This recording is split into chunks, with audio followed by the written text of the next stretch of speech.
Hello, everyone, and peace of Christ to all of you. Please invite your friends and share the link with whoever you have in your network.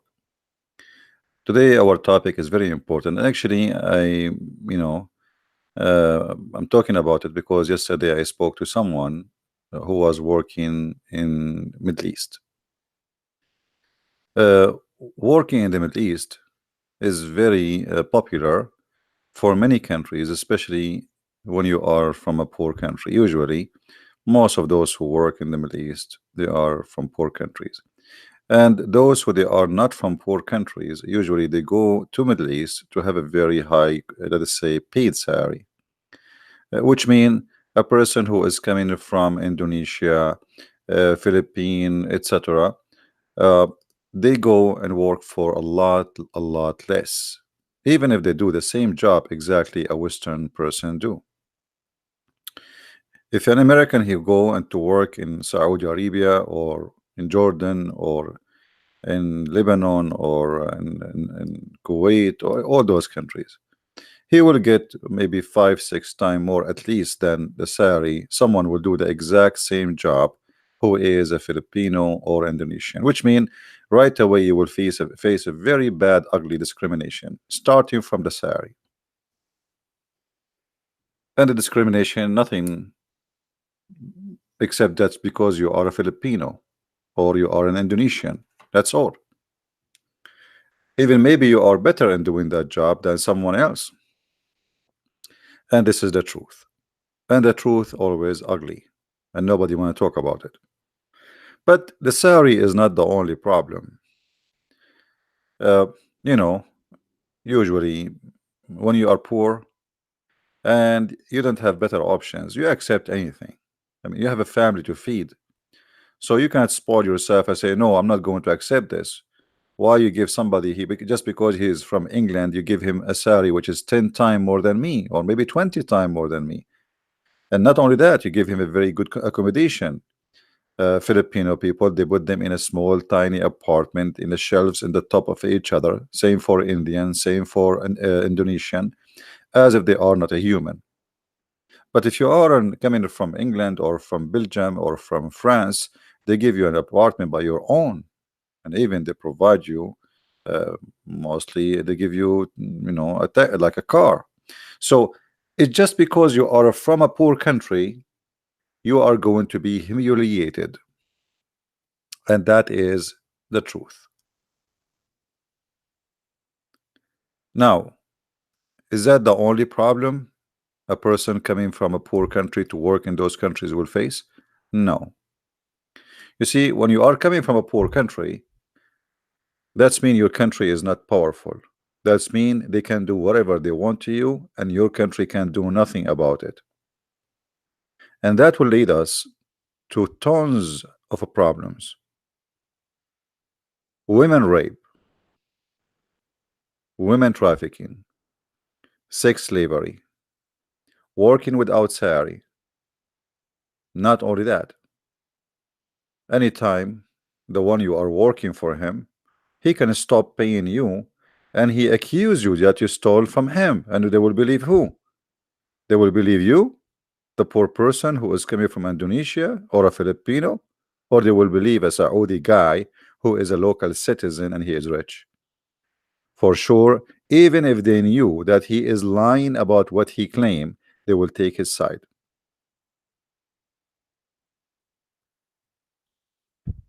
Me myself, I am from the Middle East, so I know what I'm talking about, and I am been in those countries, so I am not really, for sure, not all of them, but most of them. So I know what I'm talking about. I know what kind of a slavery it is. The first thing happened to you if you go to Qatar. As an example, you can go right now and search Google and see what Qatar is doing for workers who they are building. Supposedly Qatar is going to host Olympic, whatever, like something like that about football. I think football game in I think 2020, 21, something like that, and the Indian and the Indonesian and the Filipinos are treated literally as a slave. Even they did not pay them for the last 6 months their salary. I mean, imagine Qatar have billions and trillions of dollars, yet they will not pay you. You're poor guy, you're sorry. It is an open, clear slavery for a very simple reason. What you can do about it? You are from Indonesia. Your country is not America. If an American, something like that happened to him, he can sue Qatar in USA, and that will have a bigger consequence on Qatar as a country. So they have to obey and they have to be careful when they play with American. But if that is done to you, when you are from Philippines, what you can do about it? Nothing. What your president can do about it? You know, I remember a Filipino girl. She was murdered, I think in Kuwait, and the employer, he put her in the freezer for I think 6 months. And then the president of the Philippines, he screamed, he complained. What he did? Nothing. I mean, literally nothing. It's just for inside, indoor, like say, to cool the population down. But what he did, nothing.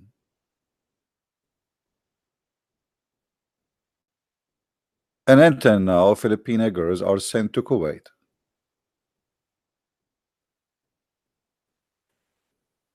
So your leaders don't care for you. Your government don't care for you. Nobody protect you. And you are not from a strong nationality, sadly. This is how the world is today. And yet you want to go and work in those countries, you are making a big mistake. The second you go to those countries, you have to put in your mind that they can accuse you of anything. And a little tiny excuse can cause you your life. As an example here, they accused 2 Indonesian maids to do witchcraft for their owner. Oh, sorry. I just say owner because this is slavery. For their employer, but the fact he is their owner. He owned them. So he got angry from you. He accused you of witchcraft. And that's it. Witchcraft, the penalty is death. You believe it? He just accused you. They will believe who? You say, no, I did not. They don't care. A little accusation can end with your death.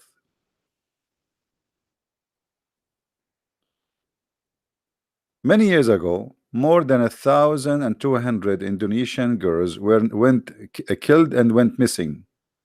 So Indonesia decided to block sending females to Saudi Arabia.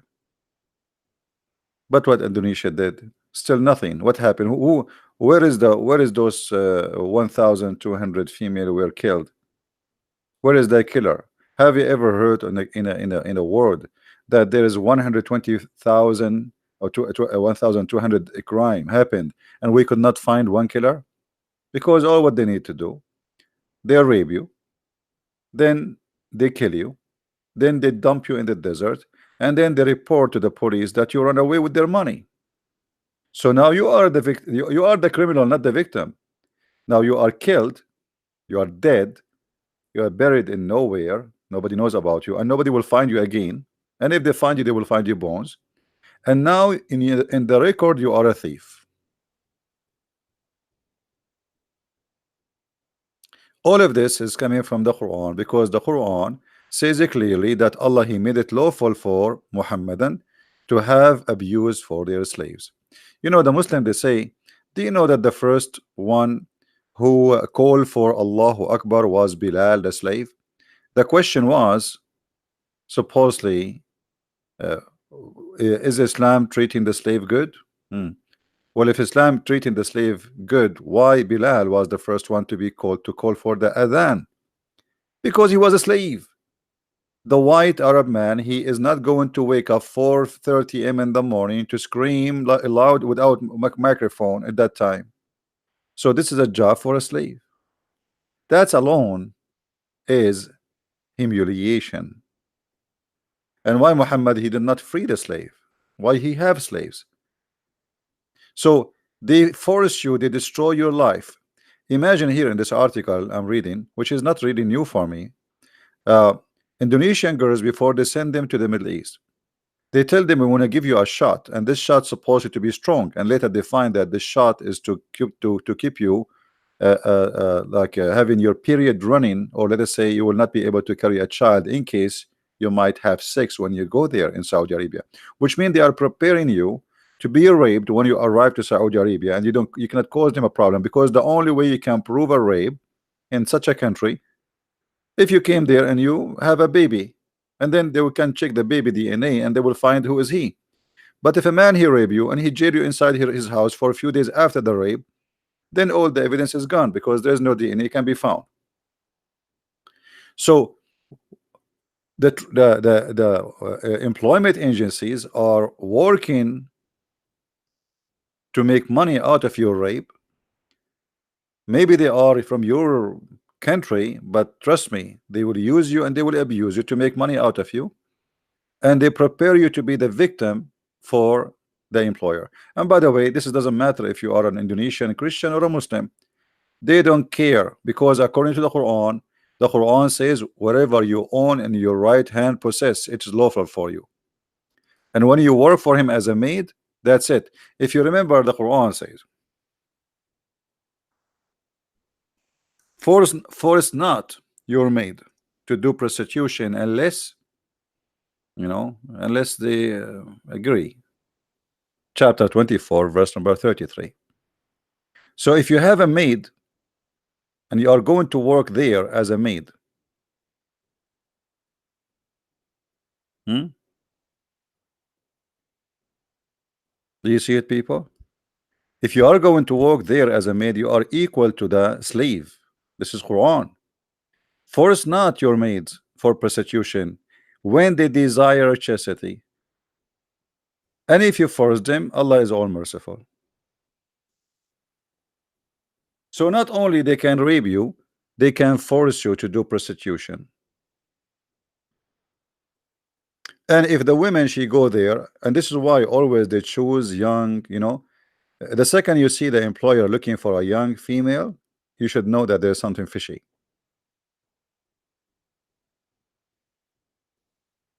What they do, they send pictures, those agencies, evil agencies, for sure not all of them are evil, but generally speaking, they send pictures for young females. The new employer, let's say the owner in today's world of slavery, they send pictures of young females from Indonesia, from Philippines, etc. And then the Saudi, Emirati, Bahraini, Kuwaiti, etc., this Bedouin man who never have, I mean, this is new money coming to their hands. He chose the best of them based on her beauty. He don't even know how to read your resume. Most of them, they don't even speak English. And based on your look, he hire you, and we know what the job is going to be. So when you come home, the first thing they will do, they will take your passport from you. Your passport will be taken from you, and you will become hostages. You cannot leave the house. You cannot go in the city. You cannot go downtown. Everything, you are a maid. You cannot leave the house without permission of your employer. So you are totally a property of his own. And then he start harassing you, especially if you are a hard cookie, which means you are not easy to go to bed. So if you don't want to go to bed, he start pushing hard and hard, and if he give up, he might accuse you of a theft or a crime, and you end finding yourself in jail for many, many years to come. If not, you end in the death row in Saudi Arabia. Accusing women of doing witchcraft, which is no proof of it, will lead them to death row. That is the truth. And somebody he's saying, a Muslim saying, Christian Prince is liar. We are showing you this is all, it's all over the internet, Abdul. What we are liar? What we are liar? Lying about what? What about lying about what? Huh? What we are lying about what? I mean, whatever you say to those Muslims, you say they accuse you of being a liar. You show them It's in the front of them. Everybody knows about it. It's in the news. It's in the United Nations. It's a human rights website. And then they say Christian Prince is a liar.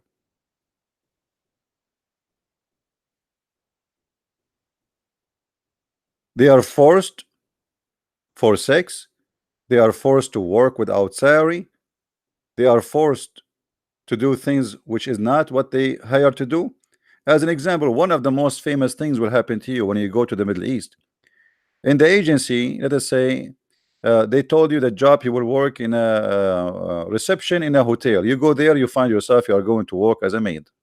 What are you talking about? I have a bachelor degree in tourism. I sign a contract to work as a reception in a hotel, and I will have my own like a housing part of the contract. This is what it is.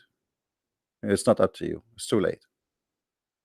They grab you, they put you in the house of the new employer, and you are a maid. You are a slave. In the contract, they write down something. The job you will do in the ground is something else.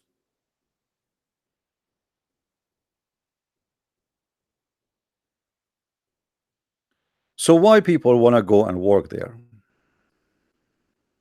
This is a human rights website, which is United Nations, which is an ugly organization, by the way, and they cover a lot of the crimes happen against the poor. But sometimes they cannot. The crimes is so big to cover it, So what you see in their website is not even 1% of the truth. And here you see in their website, as an example, it says, in 1962, the King Faisal abolished slavery in Saudi Arabia. But this is not true. Until now, there is slaves in Saudi Arabia, and nothing changed. Because Islam never abolished slavery. So how the king abolished it? And here, by the way, this is proving how they lie to us and say Islam was against slavery. Until the year 1962, in Saudi Arabia, legally, officially, by law, there is slaves. 1962. Maybe some of you in that age now. And yet they lie to us and you say Islam is against slavery. This is more than 1,400 years after Muhammad, and still they own slaves.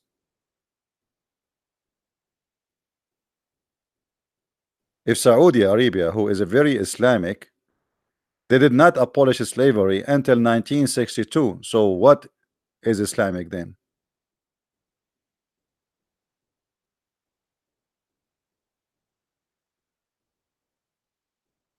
But today the slavery still exists, but it have different names. Mauritania, as an example, is the biggest slavery country in the world.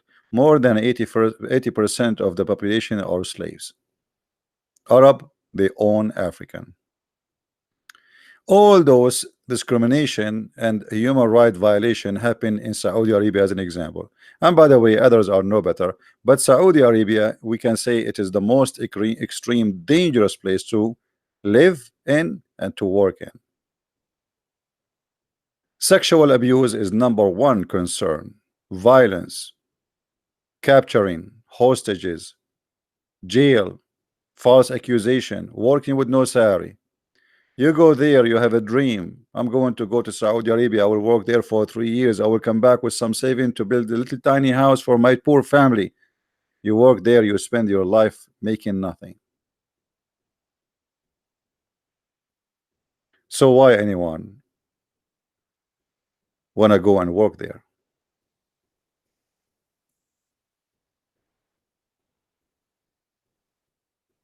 I advise you.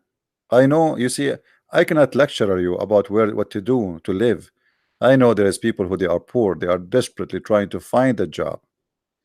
Life is tough. Life is hard. We cannot lecture somebody is poor about what to eat. He need to feed his kids. But my friend, there is many ways God he can provide. Don't go to those countries. Don't. A Muslim saying, why the Bible is saying burn people alive? So I want you to say that this is evil, so I can show it to you from your prophet. What do you say? Do you agree? Do you agree, Mr. Muhammadan? If you're a prophet saying burn people alive, what you will do? Are you agreeing that this is evil? Is that what you are trying to say? Hello?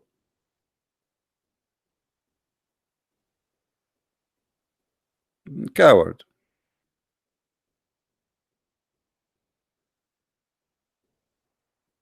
Show your proof.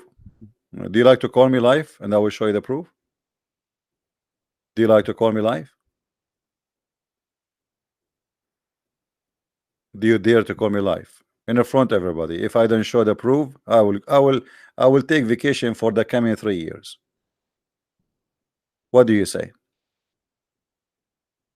Do you accept the challenge? And if I show you the proof, you will leave Islam.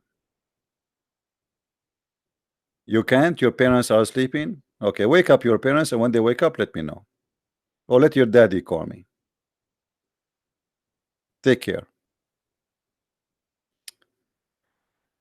So as you see, they try to disturb our topic because it's very embarrassing.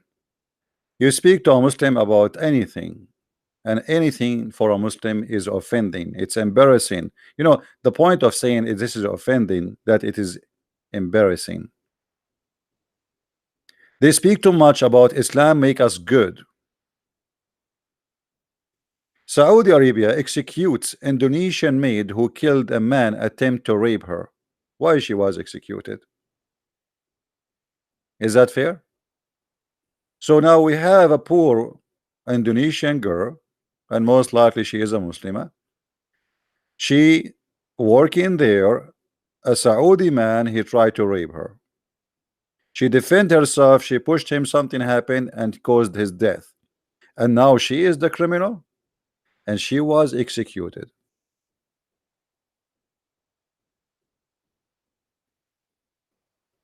This woman, she have to give, should be given a medal of honor for defending her honor. Why she should be killed? But she should be killed because you killed a Muslim, number one, and he is a free man and you are a slave.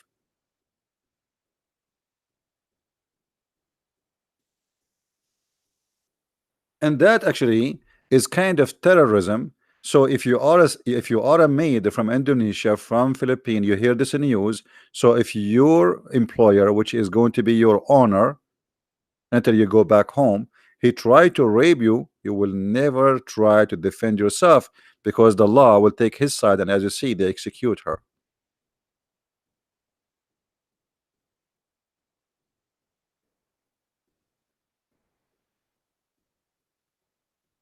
And there is, by the way, some kind of attraction to work in the Middle East, and I want to talk about it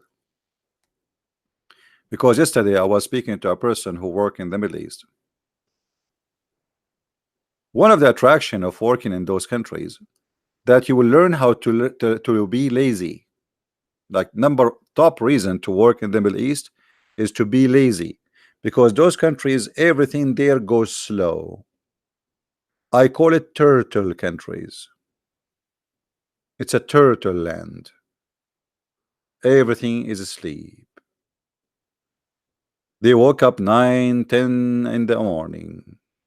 They work for 2 hours, if we can call it work, and then they sleep for the rest of 3 hours, and then after that they wake up to drink some coffee, and then they take a nap again, and then they wake up around 8, and then they do prayer, and then like the prayer is just to gather themselves, and then they start drinking coffee, watching TV, and you as a foreigner, you are serving, that's all.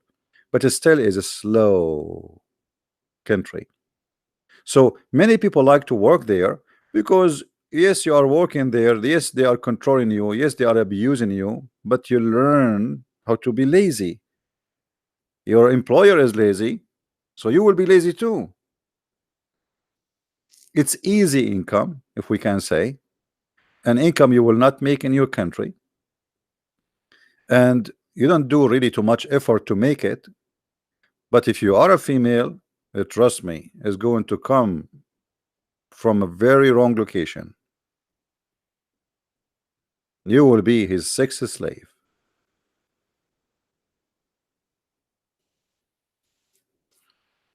As I said, especially if you are coming from Asian countries. Yeah, but what is expenses? I mean, and not only that, you know, you go. I spoke to many Filipinos as an example. You go and okay, you work for 10 years in Saudi Arabia. Okay, what do you have now? Nothing. What you brought with you? Nothing. So what you did that? I mean, work in your country at least you can, and then you go back to your country. You do not know what to do because you are used to work in a lazy country where everything is lazy. So now it's very hard for you to adopt the situation in your country because you are disconnected. You are disconnected from from the business market. From nobody knows about you anymore. You know, you do not know what to do.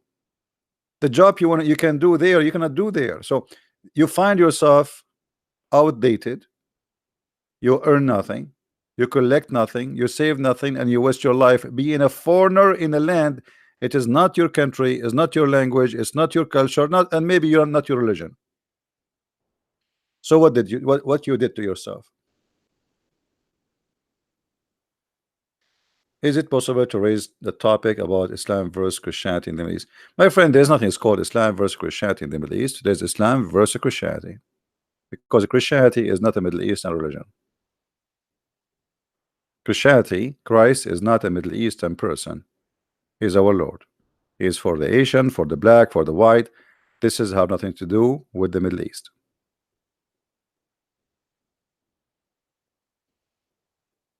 So there is some attraction to work in those countries because your income, it is little, but it is kind of easy, you know, and you learn how to be lazy.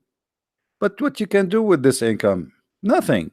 And most likely you will not come with anything because in Saudi Arabia, as you see, many of them, they are liars. They make you work for a year. Oh, next year we'll pay you, and I will pay you like today. I will give you this month $100. But sir, $100 is not enough for my food. What I will do? Come on, just $100. I will give when you before you leave. I'm saving them for you, huh? I'm saving for you. Your contract to work with me. This is if you are a man. Your contract to work with me for 3 years. At the end of the 3 years, I will pay you all one payment, one check, saving for you. And then at the end of the 3 years, he says to you, I have no money for you. And what you can do about it? I will tell them I gave you the money. And if you say I did not, I will accuse you of a theft. Anything. What you can do about it?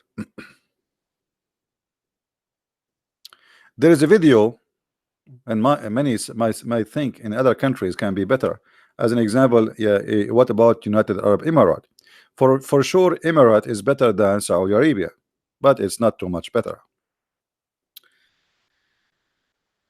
There's a video of the brother of the Prince of Emirate. He was torturing a Pakistani for he accused him that he stole from him 5,000 dinar. I know how many dollar that will be. He put nails in his ass. He put salt in his ass. Even he overrun him with his jeep. He shot with his Kalashnikov, with his AK-47 between his legs. You can watch the video. It's in YouTube.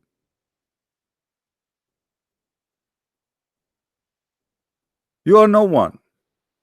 You are nobody. The second you enter there, you are by your own.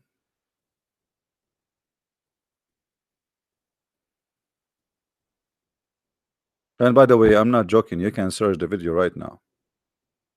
I wish I can play it for you, but they will claim copyright for it.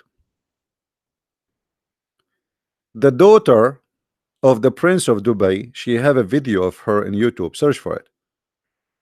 She and her sister kidnapped and jailed by their father. This is a princess. This is what they call them, princes. If a princess is kidnapped and jailed, who are you? This is his daughter.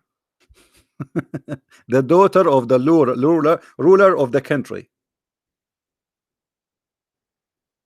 No, she did not run away. She is still in jail. No, she did not run away. Nobody knows what happened to her. That's it. She is gone. I don't think anybody will see her again.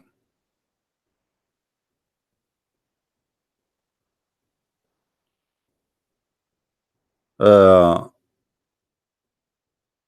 So if this is happening to their daughters, what will happen to you? Especially again if you are a female. And the top of that, not only sexual abuse, religion abuse. If you are a Christian, they will do their best to humiliate you. Either you accept Islam or else. This is why you see many of those who work in the Middle East, they convert to Islam in those countries, because this is what they do. After you go there and you work for a few months, they start putting the pressure on you.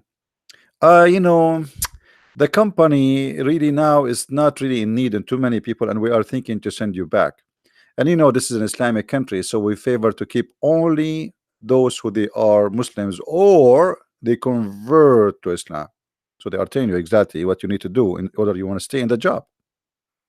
And this poor guy, Filipino, who borrow a lot of money to come, because many of them they cannot afford the ticket. You see, when you come to work in those countries, it's not just coming. You pay the agency a lot of money. You pay, you know, most of them even they pay for their own ticket. They pay for the insurance. There's a lot of things to pay for, and he borrow. So now he did not save money. He did not start working yet, and now he have to go back. And who's going to pay the money he borrow? So what he do? He convert.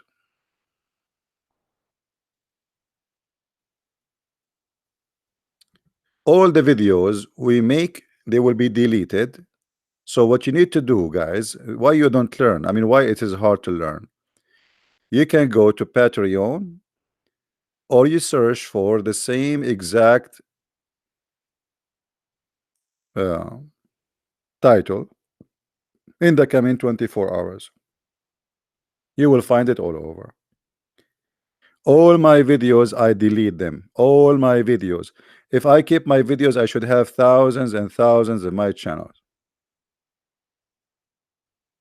So why you keep complaining why we cannot find it? This is why I say download the video as soon as we finish. And if you are a person who is lazy to download, well, are you lazy to search for the same title? Just filter, search for the last 24-hour post, and you will find it. So anyway, I feel really sad for those poor people who work in those countries. Don't go there. Never go there. You see, work as a maid in your country is 1,000,000 times, and whatever they will give you, you will live. But don't go to those countries. You'll be away from your family, from your children, from your husband. They will rape you. They might even get killed. You might be sent to jail. They can fabricate any accusation against you anytime. You see, uh, there is a story of a woman, and she's a Filipina. The husband, he was raping the Filipina girl, and now the Filipina, that's it. She gave up. She cannot say no. What she would do? She tried to contact the embassy. She could not. You can't even contact your embassy. You believe it? You cannot go there. You can't even open the door of the house. So the wife, she found out about her, that her husband is raping her. But for her, for the wife, she wanted to just get rid of the Filipina now. She knew that the husband is the evil man. So look what she did. She took her jewelries and she put it in the bedroom of this Filipina. The husband came. Oh, my jewelries is missing, you know.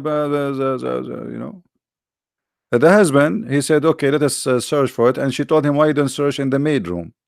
They searched in the maid room. They found the jewelry there. The husband, because he's raping her, he don't want the police to be involved. He tried to fix it. The wife, she insists. She called her brother. Her brother, he called the police. The Filipina in jail. And God knows when, you know, and they will cut her hand. In Saudi Arabia, they cut your hand for a theft. So she went to jail. They will cut her hand and they will send her without hand to her country. For what? So look what happened to this poor woman. She got raped. She got no salary. She humiliated. She been put in jail. And she lost her hand. And now she will come back to her country, not only without anything, she lost her honor, her dignity. She been humiliated. She been raped. and now she is coming missing one hand. Why you want to do that? What in the world is worse to do? Work in Saudi Arabia or those countries?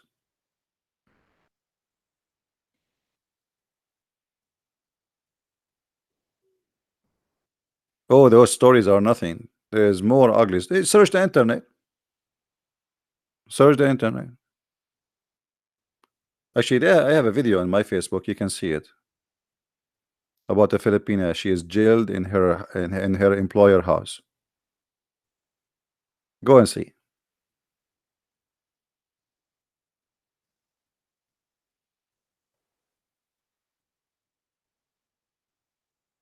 Either you can find a job in a country where you will be respected as a human, or never go anywhere. Do anything in your country. Anything. Like, I mean, I don't want to lecture you about how to make living, but I think living in Indonesia as a poor person is 1 million times than living as a poor person in Saudi Arabia, because you will be poor anyway. You will be the maid of those people. Savage people will take control of you. Let me tell you this story. This is not about a maid. A Saudi man, he married a girl. She is from Syria. She is a Muslim. The girl, she is like 16, 17, teenage. The guy who married the girl, he took her his home in Saudi Arabia. He married her in her country, then he took her to his country. When she arrived to her country, to his house, she found out that she had to sleep with his father and his two brothers because they share women. She tried to escape the house. She could not. She could not find any way to call anyone. There's no phone. The door is locked. She can see no one. Nobody can see her. 3 years, 4 years, 5 years, she could not meet a person just to tell him what's happening to her. Finally, she was able, like, because they trust her more, because she became like used to it. So she was able to go do shopping, and she was able to speak to somebody who work in a store who is from her country. She gave him a letter, a paper to contact the embassy. The embassy, they contacted somebody, blah blah blah blah blah blah, and then finally she was freed from her husband and the family sexual rape. Family. She's a wife. Imagine, the guy, he married her. This is not his maid.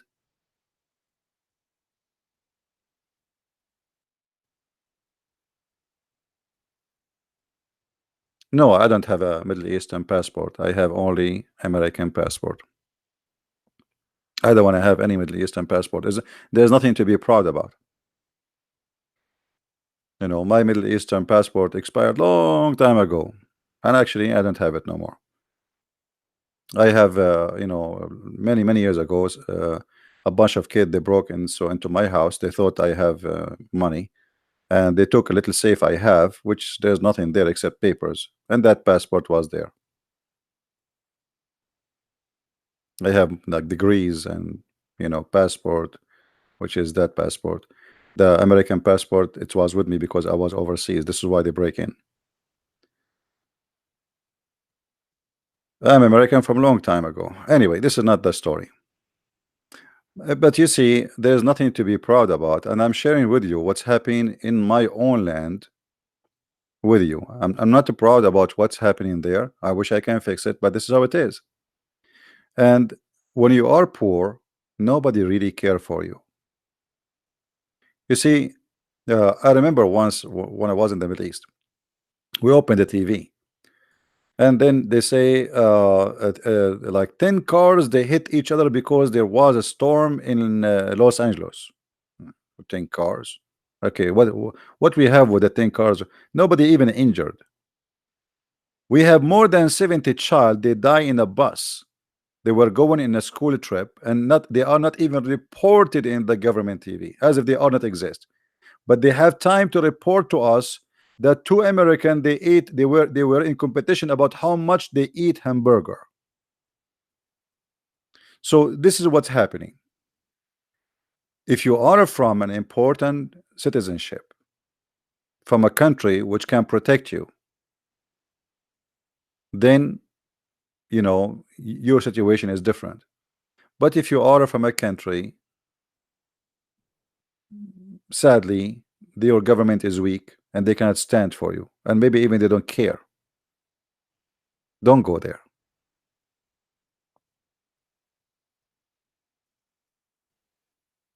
You are making a big mistake, especially if you are a female. Especially.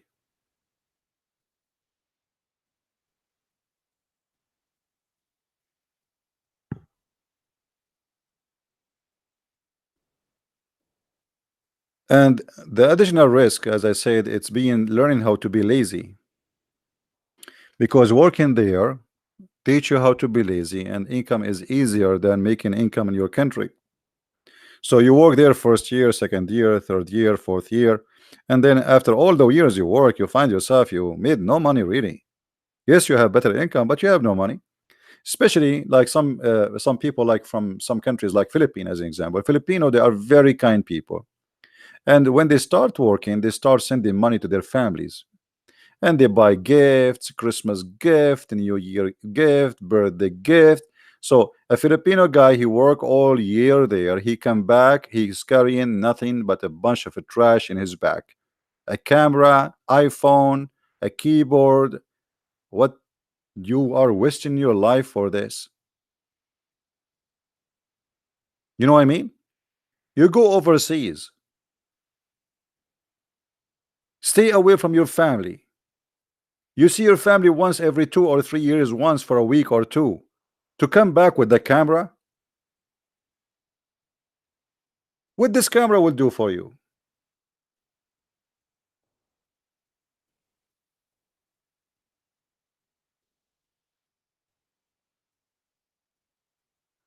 Don't go there. Work in your country. Work as a taxi driver. Go and see how much money they are making. They make the better. Learn how to drive a heavy duty machines. They get paid. Learn how to be mechanic. You can make good money in your own country. Why you want to go there? You go there, you spend your life, you waste your life, you come back, you have nothing. And not only that, not only that. You see, when you work in a foreign country and you are not one of them, the language is not the same, everything is not the same, the culture is not the same. You don't enjoy your life. And most of those countries, even they force you to wear hijab. I mean, look what happened to you. You compromise every valuable thing you have. Your freedom is gone, which is the most important thing a human being he have. I mean, a human being without his freedom, what he have? We are like what? Dogs, donkeys? The second you lose your freedom, you lost everything. So you lose everything for what? To come back with iPhone?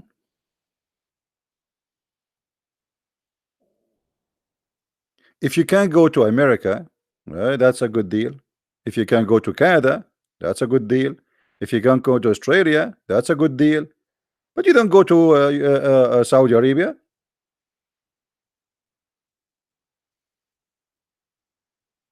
In America, you can be a citizen, and if your employer abuse you, you can put him in jail in 5 minutes. You see, whatever they speak about the land of the kuffar, the Muslim, they say the land of the kuffar, the land of the kuffar. In America, if you abuse a dog, you go to jail. A dog who have no mouth to talk. I have a neighbor, she left her dog outside in the garden during the rain. That's her crime. She left the dog out in the yard and looked like, I don't know, she was busy with something. And the rain started coming. Somebody reported her.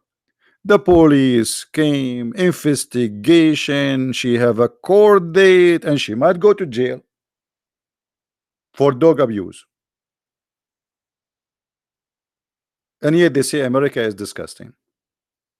In the Middle East, go and read the stories.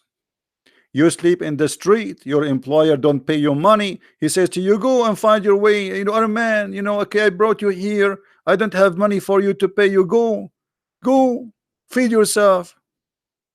Feed yourself.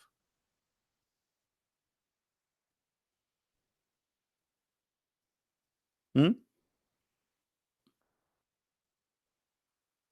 It was like a dream, like a bad dream, is the way one immigrant worker from the Philippines summed up his experience. This is the human rights website, hrw.org, United Nations.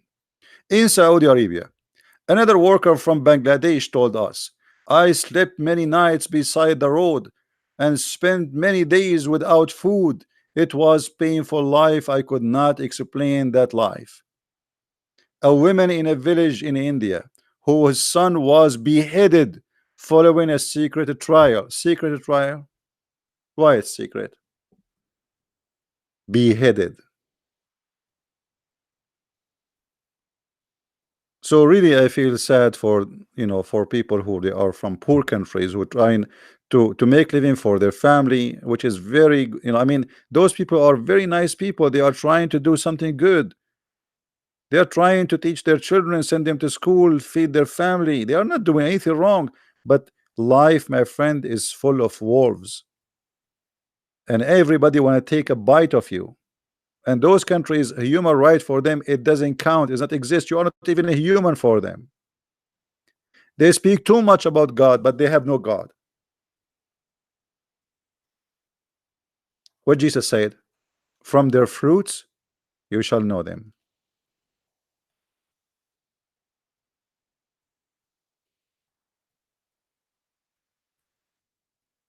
So I say to you, and I say to you from my heart, it's an advice. Never ever go and work there. And if you are there, get out. Get out before it's too late. And additional to that, those countries have no future. Right now, there's a lot of problems between Iran and all Middle Eastern countries. So any mistake can happen. United Arab Emirates can go bankrupt. Qatar, Saudi Arabia, they will go empty. The second war started, all those countries are zero. You saw those countries, I call them temporary countries. It's a cartoon countries. It's built of cartoon. They have no base. Their society, their economy have no base. It's just oil. And like Emirat, they don't have really any business. I mean, Emirat is just like a big supermarket for shopping, and they make money from opening money laundry for mafia and gang, Russian mafia, Persian mafia, Arab mafia, Egyptian mafia, you name it, drugs. So it's a big country built in nothing. It's a balloon. When I say big country, I mean big name, like big building. You know, there is companies who were selling apartments in Emirat, and there is many stupid people. They put all their life saving there, and now they found that those apartments are not even exist, or most of them they aren't going to be built. It was a scam.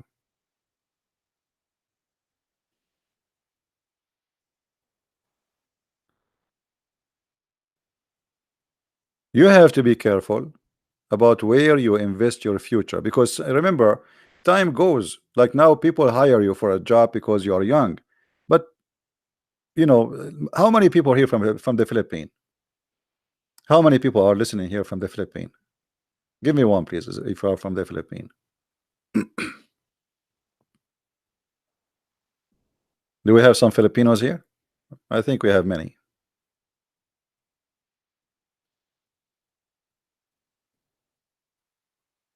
In the Philippines, if you are an old person, nobody hire you. It's a fact. You believe it? And the stupid government of the Philippines don't protect you, which means legally they can discriminate you by age, by gender. You will see an ad for a job in the Philippines says you have to be between the age of 18 and the 25 legally, which is discrimination. So if you are over that age, if you are 30, you will imagine 30 years old. You are still young, still you have hard time to find a job. The older you get, the impossible the mission is.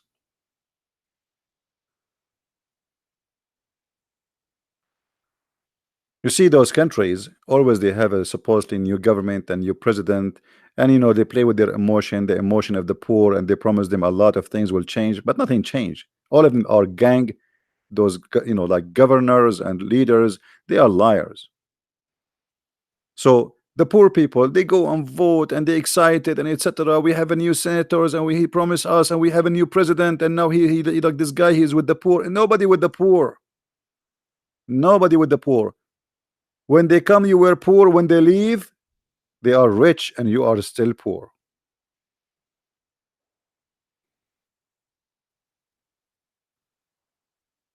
So you work in the Middle East when you are young because they will not hire you if you are old anyway. So you go to the Middle East today in Dubai to work, or in Saudi Arabia, and you are 20, 21. You stay there for 10 years. You come back to Philippines, nobody hire you. And your saving is nothing. So what you would do? You establish no business for yourself. You establish no job. You establish no even retirement. Nothing. You find yourself as if you are just born today, starting from zero.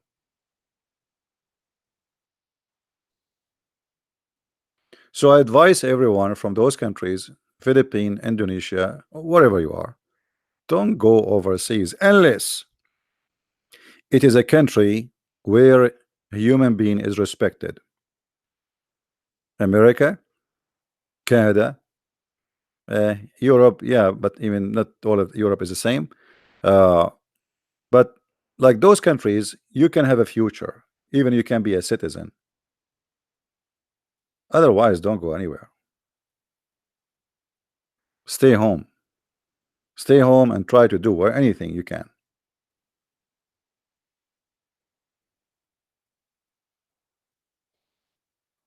Why not Canada? Canada is a beautiful country. What's wrong with Canada? But it's cold. The only problem with Canada, it's cold. But at least nobody will discriminate you anyway.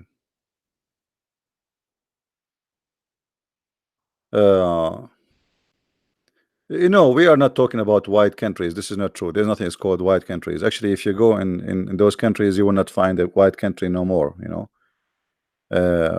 What white country? Europe is full of black people, Asian people, Middle Eastern people. Yeah, you can be anything you want, but at least you have to think about your future. Because if you leave today and you are young, start you working in the Middle East, and then you work there for 10 years and you come with nothing. Especially, there's some naive ones. They don't save, or maybe they cannot save because they have duty to do. They have obligation to do. They have to keep sending money to their family. And when you work in the Middle East, let us say you're a Filipino or Indonesian person went to work in Dubai. And because now you're in Dubai, all your family who they are in Indonesia, they start sending you, please, can I borrow money from you? Your cousin and the cousin of your cousin and the cousin of your cousin, because they think you are a billionaire there. But the fact you are just a taxi driver there, or maybe a driver for your boss, or even you are a maid. So everybody want to borrow money from you, and you are a good person. You give, but the money you give will never come back to you. So you work there, you spend your life, time goes, and you come back home and you have zero. And if you are a Filipino, what do you do? This is what Filipinos people do. I love them very much. I love the Filipino, but there's things that they don't. I don't like it. A Filipino, he like to buy a brand new iPhone. I mean, why you buy an iPhone? Why a poor person he buy an iPhone? I mean, what's wrong with a normal phone? What iPhone will do? Like, when you want to show off, like you have an iPhone? They like to spend their money in stupid things. iPhones, cameras, keyboards, parties, birthday party. Like I saw Filipino celebrating birthday party. It cost a lot of money. I mean, what is that? I mean, are you people out of your mind? You are poor.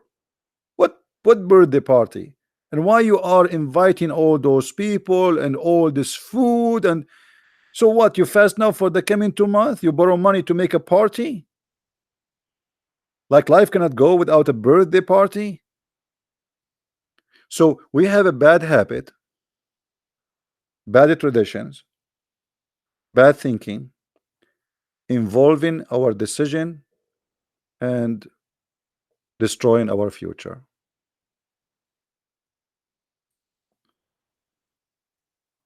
Yeah, expensive wedding. You know, if I get married, I will not even invite my mother-in-law. My wife, she like it, she don't like it, I don't care. You know, if her mother-in-law, she will pay for her hotel, she can come,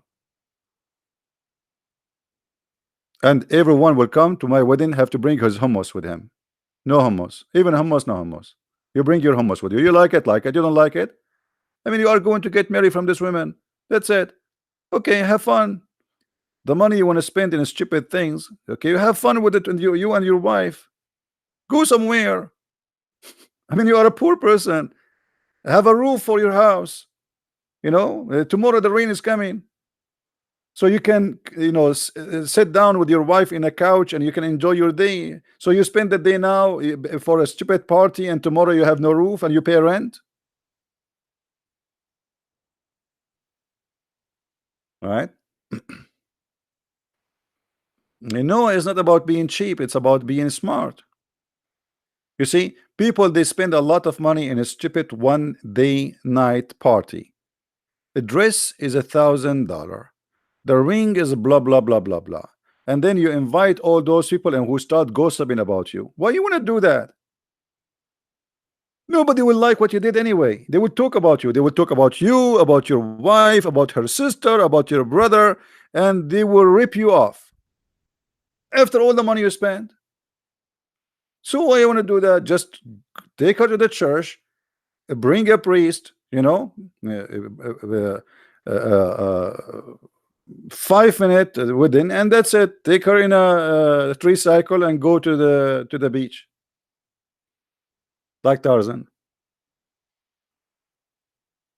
Hmm?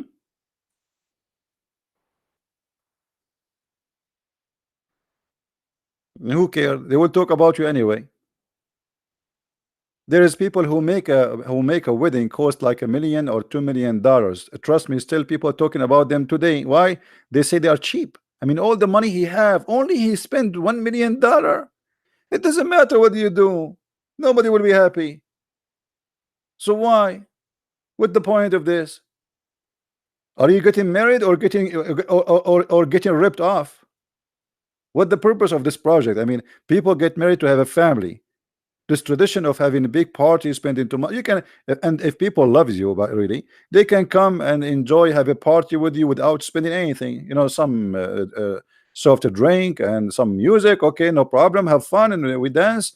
But what, this is a big hole and expensive dress, and the maid, they dress like each other, and there is the hairdresser, and the men, they have to dress like each other. What is that?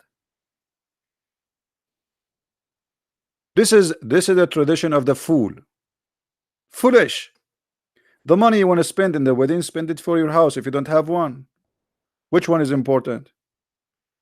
If you have a house, well, get a car. If you don't have a car, okay. If you have a car, what about you spend the money you spend in 1 month to in one night?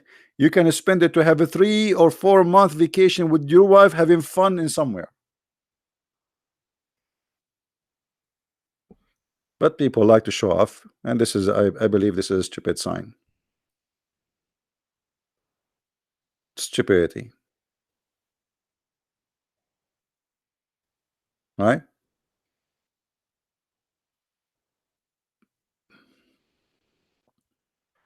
Like tomorrow, after a few months, your wife should deliver a child, and there is no room for him.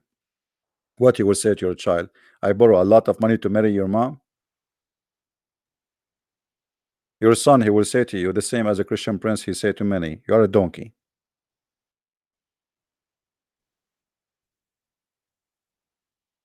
It was like that when you first came to America. I didn't know what do you mean, Mimi. What do you mean when I first came to America? When I came to America, I found America have a lot of American. I'm not sure. The same as in China, there was a lot of Chinese.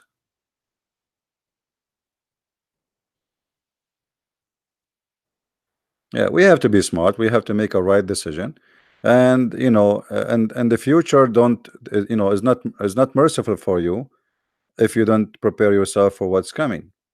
If you don't want to have, like you cannot afford to have a children, don't have children. You have responsibility. So, I believe, if I'm a person who have a little land in Indonesia, I prefer to stay in my land, grow some chickens with honor, and die in my land, better than going and being humiliated in a foreign land and even have a very bad ending. How bad Oman? Oman is the same as the rest of them, the same as the rest. But like you see, the treatment always is different, depend who you are. So if you are a white person, and this is the truth, I'm just sharing the truth with you. If you are a white person, European person, they treat you a lot nicer from being an Asian person. Arab are very, very extremely racist.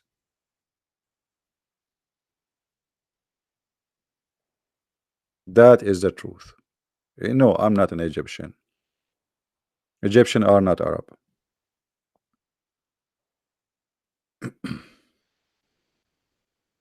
So if you go, like if you are an Indian, go and search right now.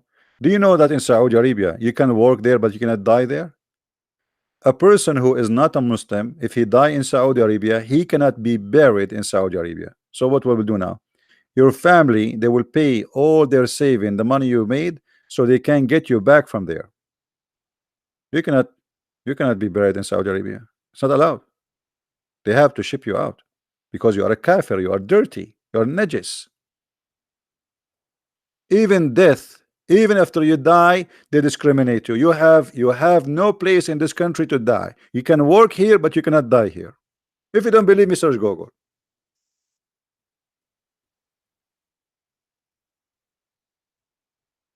Actually, let me search for it.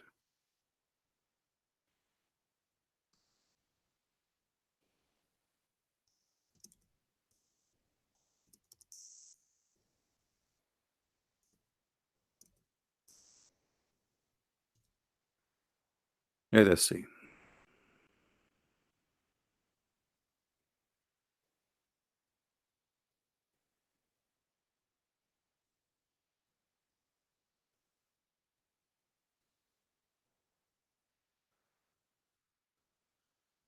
Uh,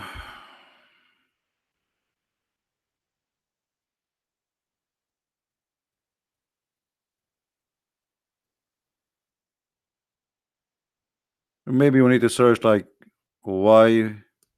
Maybe it's, you guys help me to find it. Like you can search for like actually there's an article, I remember it, and I think I made a video about it. It says you can work in Saudi Arabia, but you cannot die in Saudi Arabia.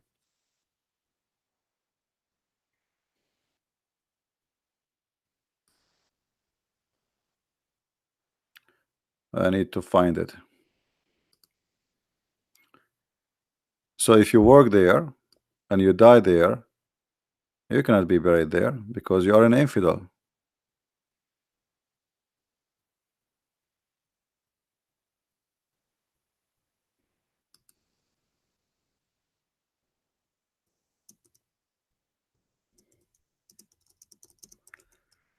Let's see here.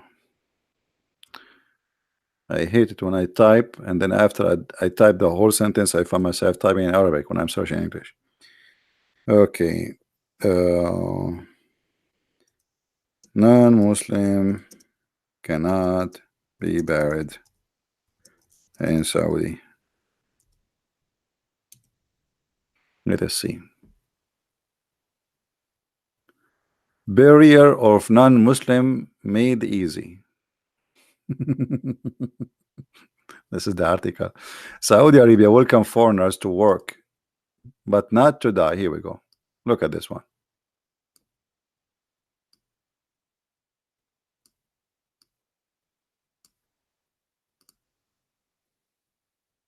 Do you see it? Saudi Arabia welcome foreigners to work in nation, but not to die. Don't die here. Even in death, they have no mercy on you.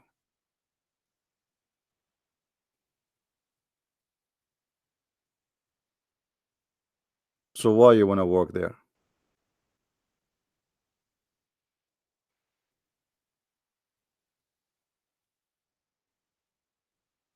You know, even if you are, you see, you know, those are racist. So what if you are a Muslim? You think they would treat you better? You think they would treat you better? If I go to Saudi Arabia because I am white and you are Asian, they will treat me million times better than you as an Asian Muslim. Don't fool yourself. They are racist to death. The same as their prophet. You remember when Muhammad, he said, he promised them that they will have hur. What the hur is? Hur is seeing women who they are so white to the point you can see through.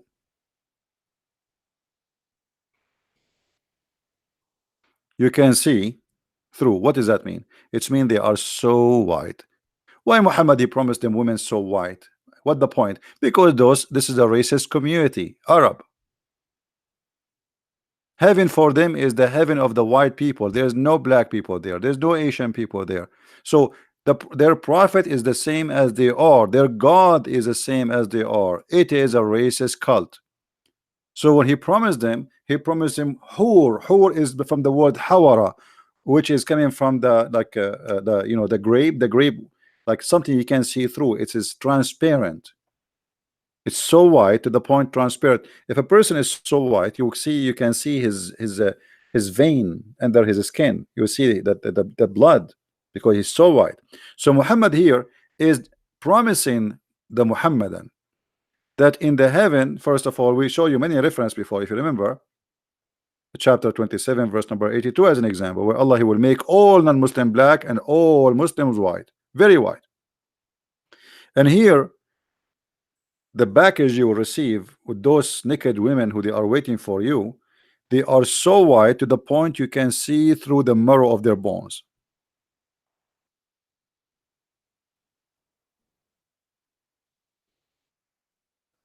Very, very racist.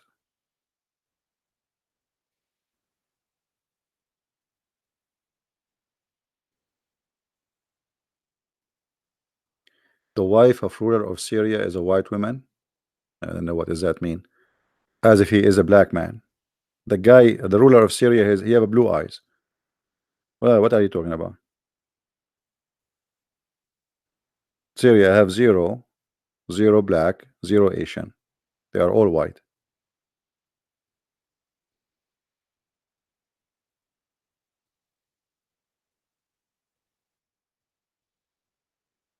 This is reality. And no, she is not Palestinian. I mean, where you guys bring those? Where you guys get your information? Do you eat too much hummus? No, she is not Palestinian. The king of Jordan, his wife, she is Palestinian. Too much cabbage. Anyway, where is your charming accent from? eBay. This is the God bless America. In America, you can get whatever you want. We have Amazon.com. We have eBay. You can, I mean, get one. I mean, come on. This is the only thing I have. You want to take it from me? Charming accent. It's what is charming about it? It's funny.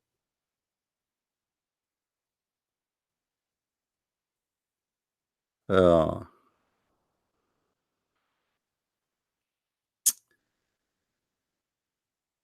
Poor me. You want to buy my accent from eBay? Just send me the money. I will send you my accent. Don't worry. Not only that, I will give you a bonus, the accent of Zakir Naik, as a bonus. Hmm? And if you ask Zakir Naik about racism, he will say to you, "Hey, brother, do you know that in America there used to be a lot of slaves, and the president of America himself he used to be enslaved, and not long time ago they have a law to discriminate black people." Hmm. Yeah. But in America, the white people is the one who fought to free the slaves. The white themselves. There is a war. White fighting white. This is America, my friend.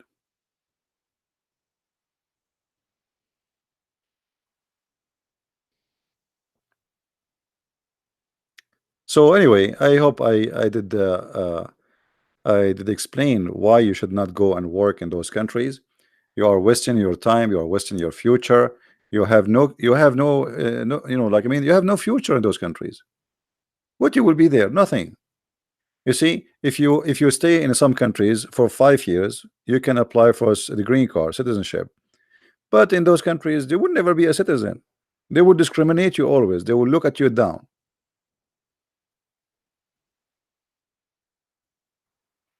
An Indian guy who is an engineer, I witnessed with my own eyes. They send him to buy bread.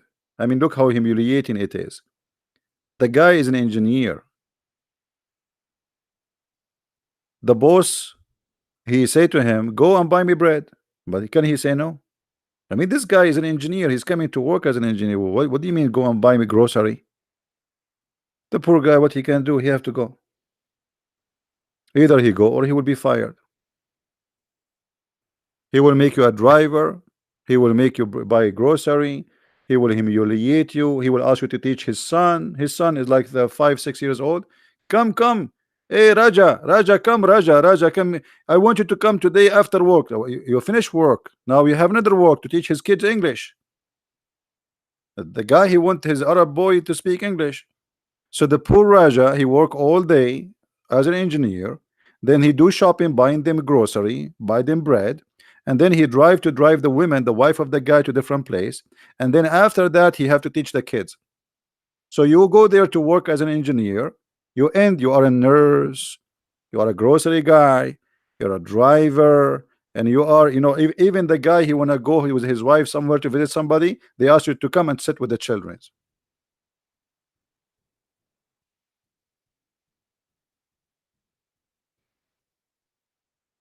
Why you want to do it to yourself, right? Be careful, my friend. Life is short, and losing your freedom, nothing equal to it. Freedom is the most priceless thing God he gave you. Those countries, not only you lose your freedom, you might lose your head.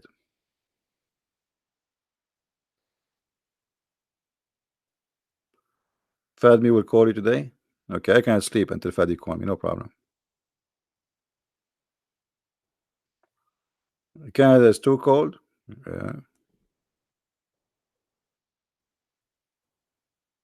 So what they are talking about the global warming these days. And you know what? Canada is getting warmer. American, they are eating beans and a lot of gas involved. So I predict in the future Canada is going to be like Hawaii. So what the global warming is about? Is it true?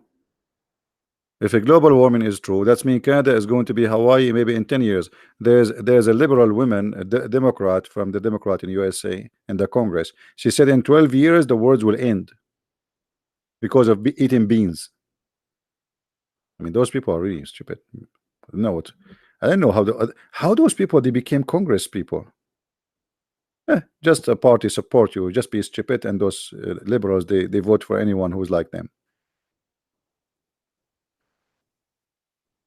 Unbelievable. The world will end in 12 years if you don't stop driving cars. In 12 years, why you don't make it 12 months? Hmm. Yeah, liberals are very funny. Indonesian love CP. Thank you, my friend. Thank you. I love them too. That's why actually I'm trying to focus more and more in Indonesian, Filipinos, Asian. I have a special. Let us say my heart is so close to those who they are poor. I love poor people. Now, for sure, not all Indonesian are poor, and not all Filipinos are poor. But we are talking generally. Poor people are really lovely. You know, and for sure, there's bad people everywhere. But the unique thing about poor people in those countries, they have a very, very, very clean heart. They welcome you, they give you, I mean, as if they are the rich. If you see what they give you, what they offer you, they act as if they are the rich, and they have a lot. You see, when a poor person he give you a dish of food, and hardly he can make that dish of food, that's mean he gave you a lot. Imagine there's somebody, he make let us say $10 a day, and there's a guy he make $100,000 a day, and then the guy who will make $10, he spend in his day $10. He have a guest, he spent $10 on him, and then the guy who make $100,000 a day, he spend $1,000. Who spend more? The poor. The poor spend a lot more. He spend everything.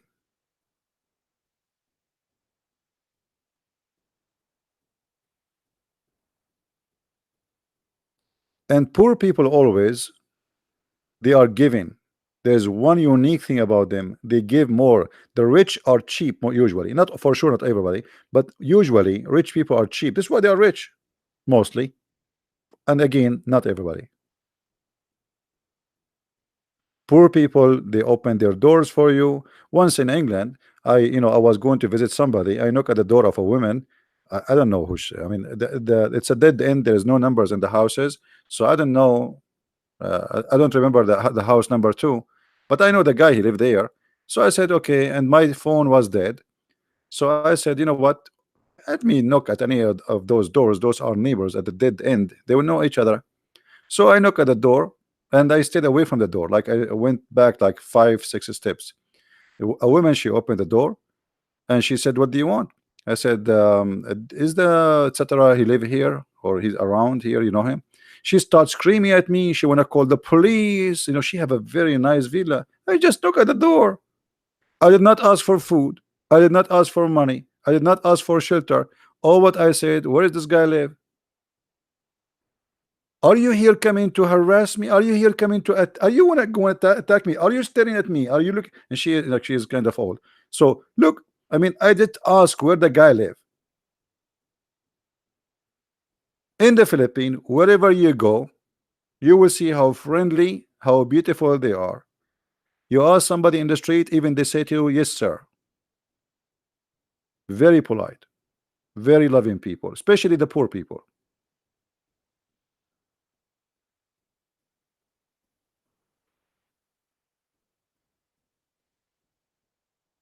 And I believe uh, Indonesia will be the same. I never been Indonesia, so I can't really speak much about it. But you are an Arab, you look like a terrorist. Okay, what I can do with my look? I look like a terrorist, so don't marry me. What do you have to do with my look? Ah, you mean the woman, she was scared? Ah, okay, I got the point here. You got the point. You got the point. I never thought about that. How I missed that thing. Maybe, yeah, maybe. But I was very polite, and I was away from her door. Like I knock at the door, I ring the bell, and I stepped away. Almost I am in the street. And just I asked, I gave her the name, and then the guy, he heard me, he heard her screaming at me, so he came out. He said, "Sorry, sorry, it's like he's coming to visit me. Thank you." She said, "Tell him next time to knock at the door of people and disturb them. Our time is not for people like you." I mean, what? Terrorist, not tourist. All right. Yeah, I would love actually to go to Indonesia, but for me, a person like me, if I go to Indonesia, I don't know. I don't think I will come back for two reasons. Either I will be kidnapped by Indonesian women to force me to marry her, or I will kidnapped by Al Qaeda. So I choose one. Which one is best? Okay. Uh,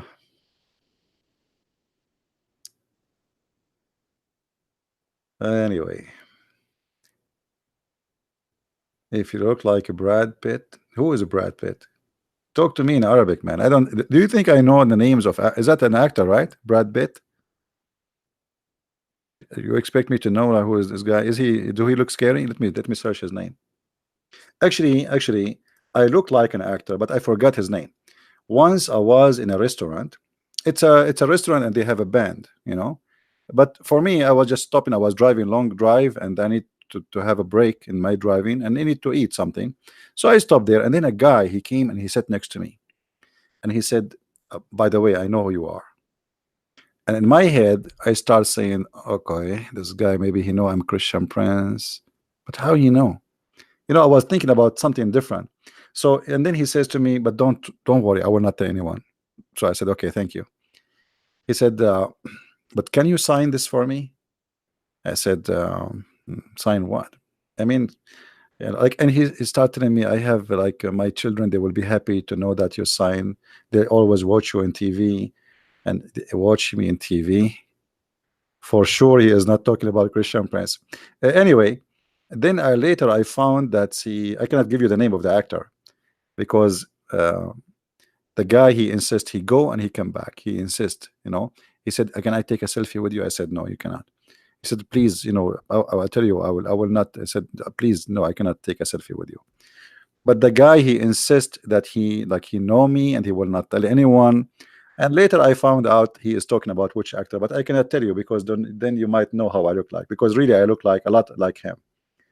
He's an American actor. Scary. He always take a mafia guy, a criminal, like literally. The guy who do like hitman. The bad guy. Okay. Bert. You guys giving me names I never heard of them. Anyway, so the guy, he insists, like, and I was really, but later I never heard of this name, and later I searched the name he gave me, and I found like you will not, you know what, like he is not really far, very close, but I don't look the same really, but maybe because he's in TV and in person, so.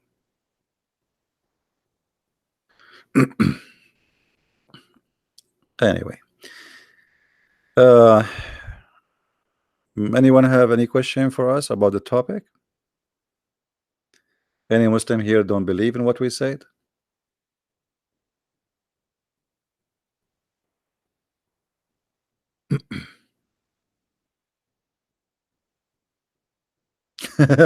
Abdul, they want to watch all movies to find out which one is me. That's a good try.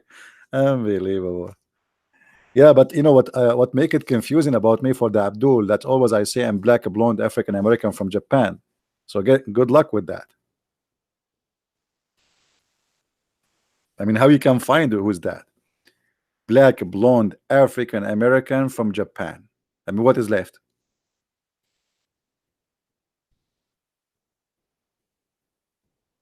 Keep trying, you know, keep trying. Uh, we always here we expose Islam, and but in the same time, there's many topics to share. It's important for the community and for people.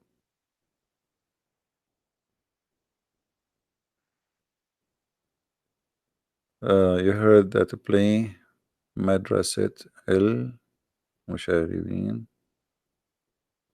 Yeah, I know this scene. What about it?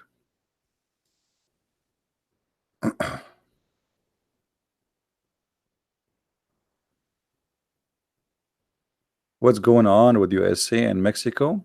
This is politics. There's nothing really important.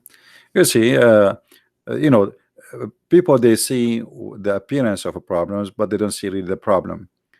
What's happening in America, that Democrat, they are trying to change the population ratio, because always a new immigrant who come to the country, they are given citizenship by the Democrat.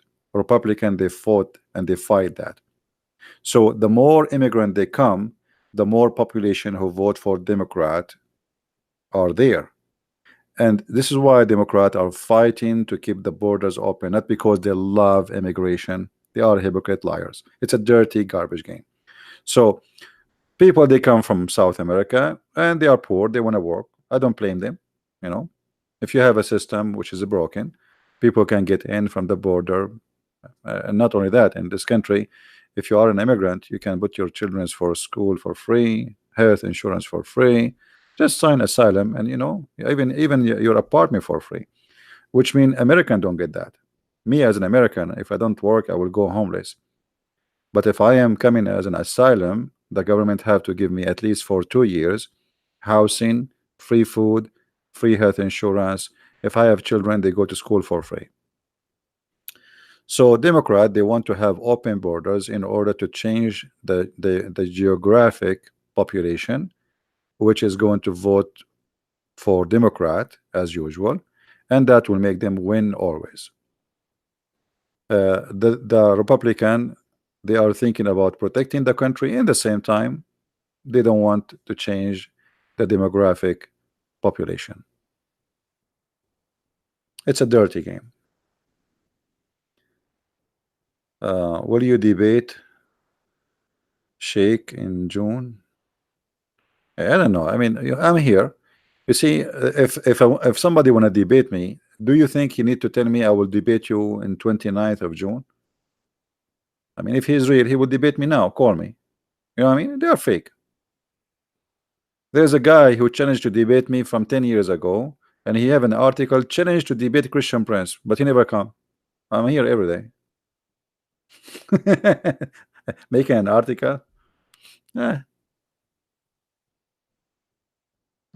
Then, you know, most of Muslims, they try to show off that our heroes. You know, like, okay, I want to debate Christian Prince. Okay, yeah, true story. He want to show his 4 wives that he's a man.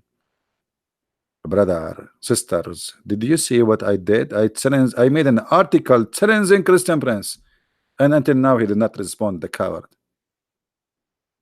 Yeah, a Christian Prince is every day is here.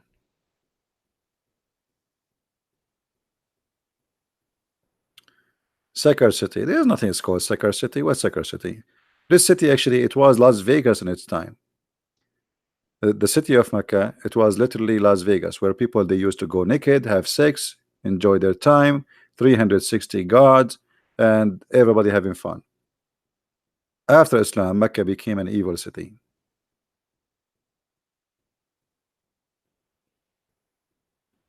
Yeah, they used to go naked. You know, we can show the reference. You know, people, they celebrate going around the Kaaba totally naked. We are not making things up, you know.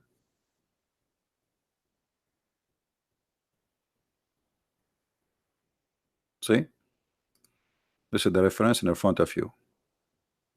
The book of Hajj, chapter standing and saying, etc. The Most High, blah blah blah blah blah. Hisham narrated in the blah blah blah blah blah blah. Okay, that who were Quraysh and their descendant, they go around the Kaaba, the house, naked. Do you see the word naked? Do you see the word naked? Naked. It was a sexual entertainment city. Religion based on sex, Islam is based on nothing changed. Islam is still the same as the Arab used to be before. It's a pure sexual city. And then ask yourself why people go around the Kaaba naked. What kind of religion was there where people go naked? And now nothing changed, by the way. Muslim women and Muslim men are not allowed to wear underwear. A Muslim man, if you go and watch what Muslim men they wear a sheet and they are totally naked. So all what it changed, that the sheet which you used to wear after they finish, Muhammad, he made them wear it during the Hajj. But it's the same thing. The only difference, they used to wear nothing. Now they have a sheet, and they show exactly the same as the Hindus. If you look at the Hindus, which shoulder is exposed, how they wear their sheet, how they shave their head, it's exactly as the Muslims. Islam, I believe, I mean, the Kaaba thing is inherited from the Hindus. The Hindus, they have a black stone, which is a private stone, right? A stone resembles the vagina, a stone resembles the penis, and the black stone resembles the vagina, and it's a black stone. And the same clothes exactly they wear. The same shaving, the same shoulder, they show everything. The Muslim version of heaven is the same as the earth version of heaven. It's about sex. Everything for them is a sexual thing. Islam is a pure sexual cult. You see, if you believe in Allah and you go to heaven, what you do? The second you enter heaven, you are getting naked, ready for sex. There's women you never met. They are waiting for you, and they have a victory sign with their legs. You don't even know who are those women, and right away they will start singing for you, and they will jump on you. There's a sheikh who explained what will happen to you when you enter the door if you're in your house in the heaven. How they will jump on you. I wish if I played for you. It's a porn. Literally, he starts saying what they will do to you, step by step. One is sucking your, and the other one is sucking your, and the other one is sucking your. You know what you're I'm talking about. And he is speaking about that live on TV. Hey brother, hey brother, the fun you are waiting for, you will not believe it, brother. The second you enter your room, brother, one she will be sucking your, and the one you will be sucking, even your nipples will be sucking it. I mean, you will be sucked by mosquitoes. And this is live on TV. Actually, you know what? Let me find the video. Even I will not play it, but maybe.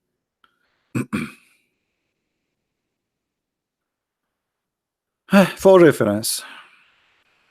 And the good thing you don't understand, otherwise you might convert to Islam if you get so excited.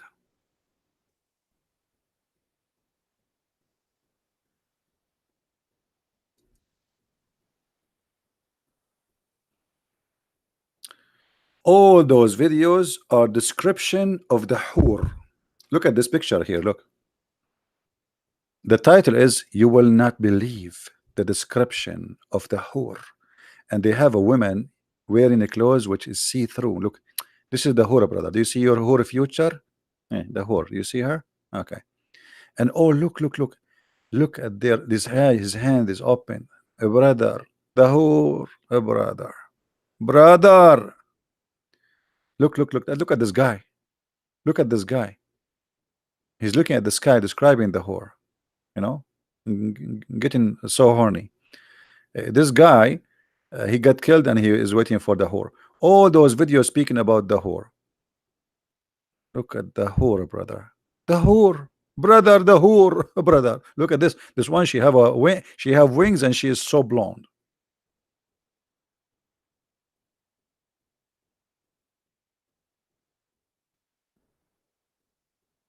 Actually, this is one of the reasons I don't want to convert to Islam. I mean, imagine you jump inside a room, and then hundreds of women they jump on you. I mean, what I did. I mean, is that a reward or is it the punishment?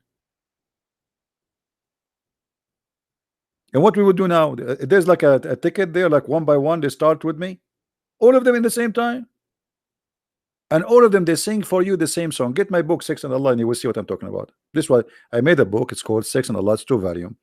The whole topic is about Islam and sex, and I make it really. Let us say, otherwise the topic will be so big. So I make it summarizing the most important points about the cult of Islam when it's come to sex. Look at this guy. Look at his face, man.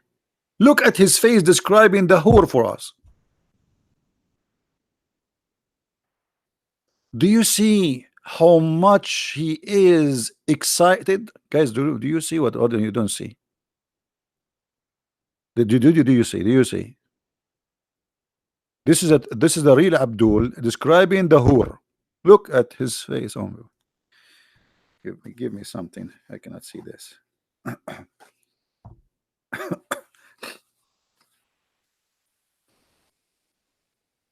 Look at his face. Look at this. Look at the other guy.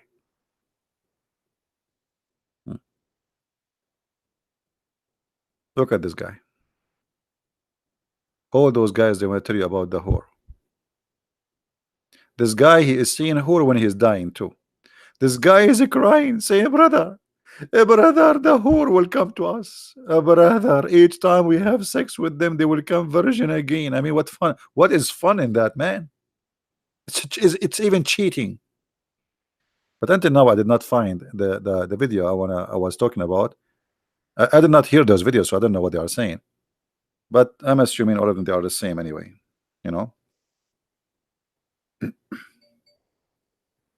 all of them are the same.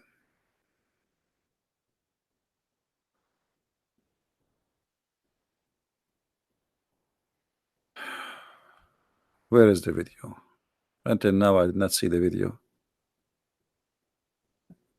That one is a truly, the sheikh is so, this guy, he was watching a lot of porn.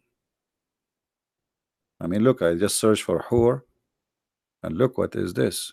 It's English. How I can find that video? It's impossible. This is what they are dreaming about. Look, guys, look at the title. You will not believe what the whore she will sing to her husband in heaven, and you will cry for the most beauty she have. Yeah, the whore, they will sing for you a song. All the whore in the heaven, they have one sing to sing for you forever, for eternity.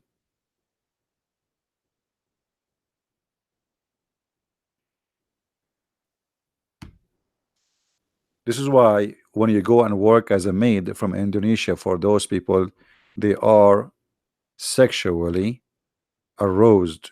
They are hungry. This is why they will not let you treat you as a human. This video is, which one is better description, women of this earth or the whore? Look what the Muslims are busy with. I mean, which one is better, brother? Women in this earth or the whore? Me, I wish you speak Arabic. I don't want to get you dizzy, but I did not find until now the video, the one I was talking about. Yeah, it's endless. I found it. I found it. I found it. Who here speak Arabic? Who here speak Arabic? Because this is only for those who speak Arabic. Who speak Arabic? Anyone? This is the video.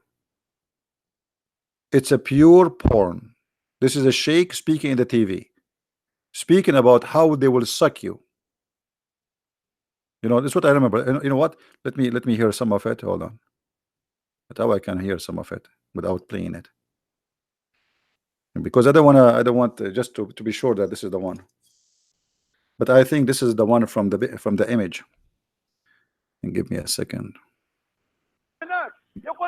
Yes, it is the one. It is the one. Just he said one word. I remember. That's it. It is the one. Yeah, and this is the link for those who want. But it's in Arabic anyway. Like only those who speak Arabic, they can understand. Brother, when you enter to the heaven, brother, in your room, and brother, they will start jumping on you, brother, and they will start sucking you, brother. One, she will put her mouth in your mouth, and the other one in your and the other one in your and the other one, and the brother, they will be fighting over you, brother. This is the link. You speak Arabic, be sure there's no kids around. Yeah, all of those is about whore.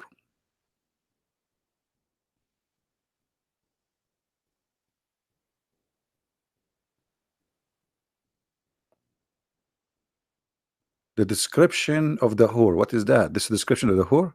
A woman, she is wearing a dress showing her leg.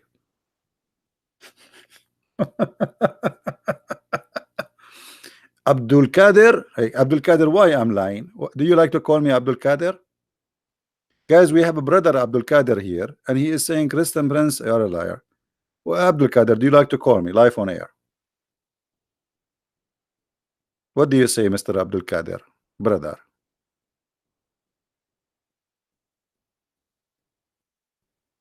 Give me your Skype and I will call you Abdul Kader. The Abdul Qadir mean the slave of the one who is able, but Allah is not able to do anything.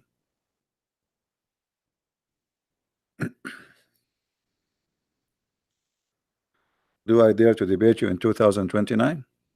Can we make it 2029 in one day? Because at that date you gave me, I think I will be taking a shower.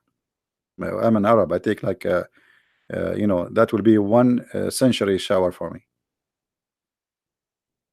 I mean, you could not find a better date than 29. Wait, 29. 29 in one day, maybe you can do it. It's my shower day.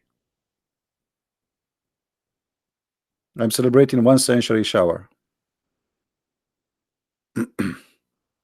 Where is this guy Abdul Qadir? I think Abdul Qadir, he stopped by the second he heard about the whore.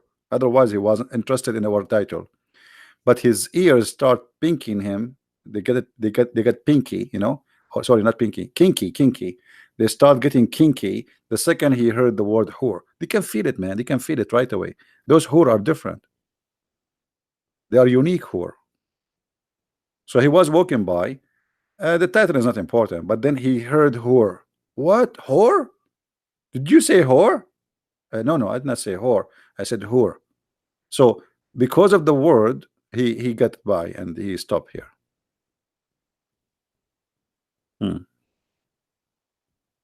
What is that? Look at this video. Guys, do you see this description? This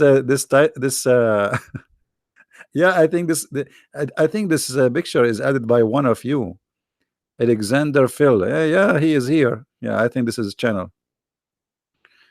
Yeah, look at this image, man.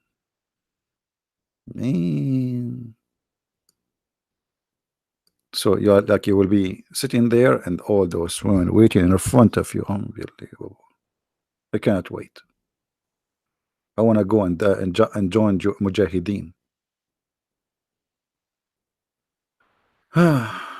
You go to false translation to deceive people. Okay, false translation made by Muslims. How it is? Okay, it's false translation made by Muslims. That means Muslims are liars. Thank you very much. So even when you attack me, you are supporting me.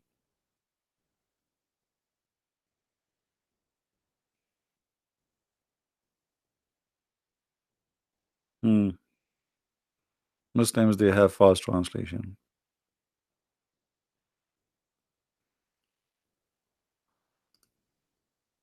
I agree. I never saw a Muslim have honest translation. You're right.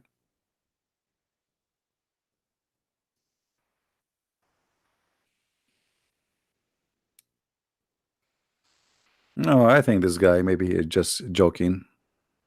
I think Abdul Qadir is a female, not a male. Most of the Muslim women who come to the chat, they use a male name. They text me in Skype and it's end to be a female.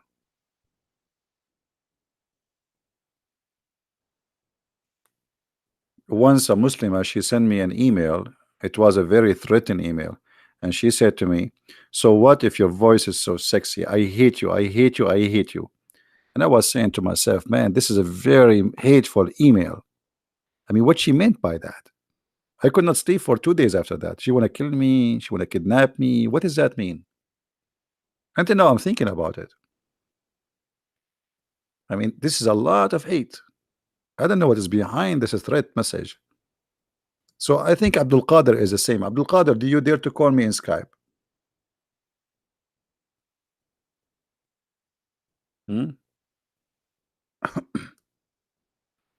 What do you think, Abdul Qadir? Abdul Qadir, call me in Skype. If you want the debate, I will give you my book, Sex and Allah, for free. If you win.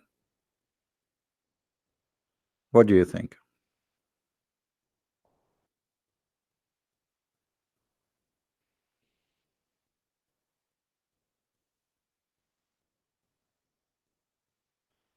You call it sexual tension? That's a good one. Yeah. You don't like Muslim women? Muslim women are women like everybody, but for me, why I would be interested in a Muslim woman? You see, it's very wrong to have a relationship and to marry from a woman she don't believe in what you believe. That is the end of your faith, because you destroy your family, you destroy your value, and you compromise the Bible, because the Bible says that light and darkness cannot live under one roof. All right. The only way for a man who is a Christian to have a wife she is not a Christian, if he converted to Christianity after he married from that woman. But a man who is a Christian already, he should not, or a woman who is a Christian already, should not ever marry from someone who is not a Christian.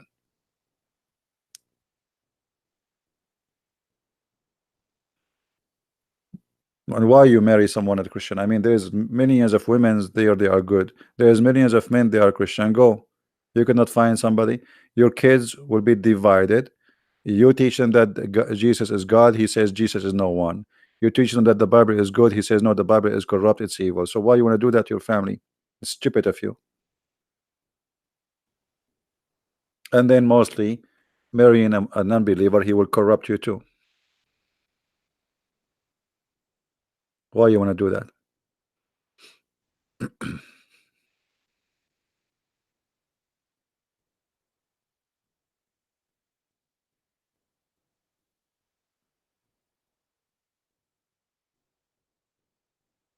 And additional to that, if you marry a Muslim man, he might not be able to have sexual intercourse like he's a prophet, and then he have to pray to Allah, and he have to wait until Allah he send him a dish of shish kebab, and then he eat it, and then he get the power of 40 men. But what of Allah? He did not. He's out of dishes. Have you ever heard of a prophet? His God, he fixes a private part by sending him a dish. Are you there, Abdul Qadir? Am I lying? Even the power of Allah come in dishes. Even not only that, Muhammad he said that the angel Jibril came down and he installed a dish of faith and dish of wisdom. So look, we have sexual ability in dish, we have faith in dish, we have wisdom in dish. Even wisdom come in dishes. By the way, this is why I'm wise. Every day before I open my broadcast, I eat one of the dish of Allah. I have a lot of them.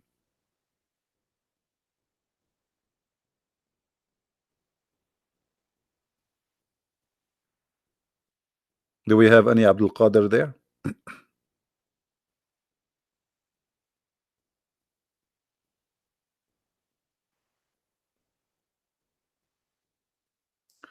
Muhammad said after 40 days semen gets into womb.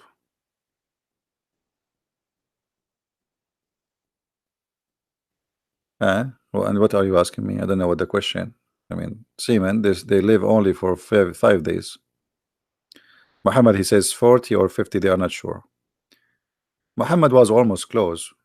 You see, if Muhammad he says 5 days, the Muslim they will make a movie about this. But because Muhammad he says 50 days,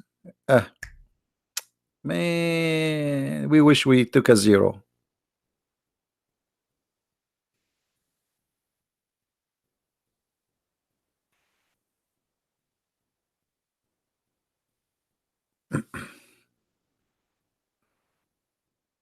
Yeah, always I ask Muslims, you are right. Always I ask Muslims when they call me, what you ate today? Because Muslims, they answer you based on the food. If a Muslim he eat too much watermelon, drink fruit, then we expect diarrhea. If he ate too much ajwa, then we expect like a very hard time to process, to squeeze him. Depend on the food.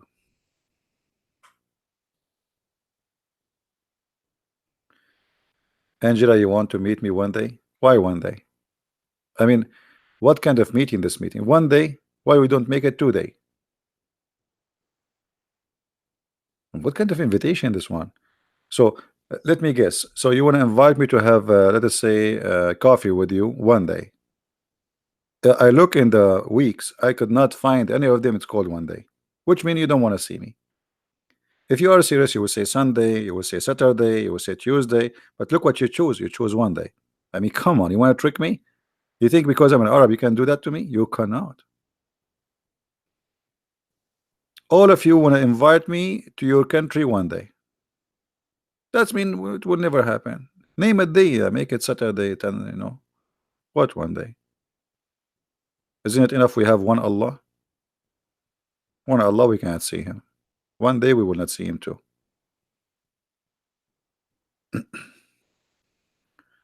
Do we have any Abdul?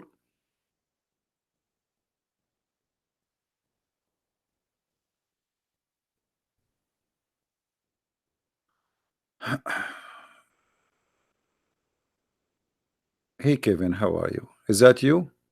Because the only one who mentioned the name of Kenny is you, is Kenny.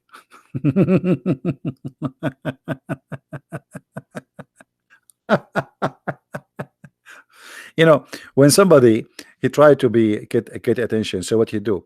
He change his name and he came Christian Prince. If you are a brave, call this guy. But you are the guy. You want to bet? You want to bet? You are a potato seeking attention. Potato kid. Let your dad call me. Or your mom. It's okay. At least somebody mature.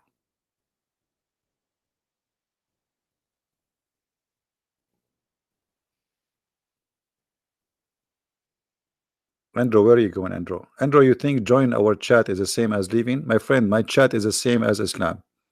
You get in, you are welcome. You leave, we send you to ISIS. You cannot leave. My chat is the same as Islam. One way. That is why we grow. This is the only way to grow. You get in, you cannot get out.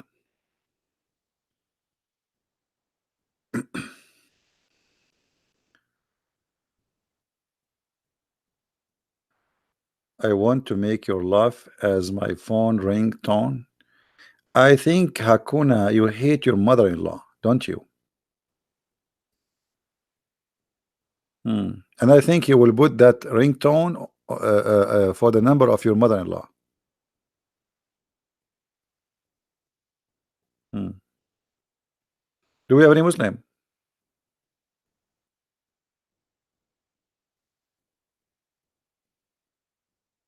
Anyone? Any two?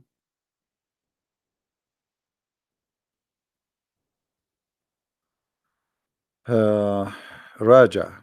How are you, Raja? I am your fan since 3 weeks ago. And let us share the comments here so people can see. And where is the comment? It jumped. Where Raja is gone? We can't find Raja. Hold on. 3 weeks ago, I watched your videos. Thank for all you have done, and I am proud to call you as a prince of a Christian. My friend, I am the only thing make me a prince because I am a child of the King of Kings. Humbly, I am no one, but thank you anyway. All right. There's a movie, by the way. It's an old movie. My name is No One. Watch it. It's a comedy.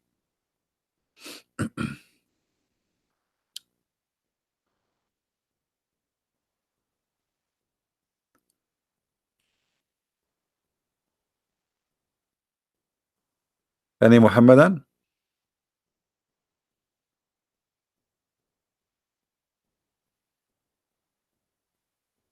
Thank you, guys. Thank you.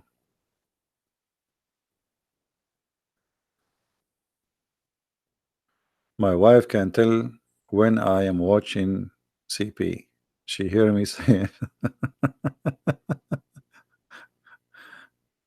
Hey, by the way, I learned Indonesian, in case you do not know.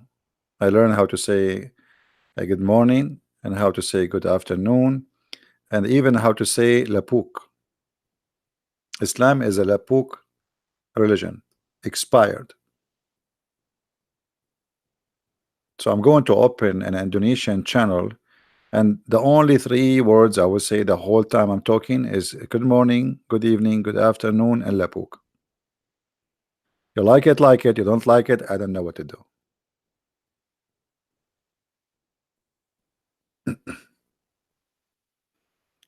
Lapuk, see, here we go. Let me teach you Indonesian now. This is the benefit of learning. Lapuk mean expired. Yesterday somebody says to me, you are a single expired. And I think he was saying I'm like Allah, because Allah is single and he's expired.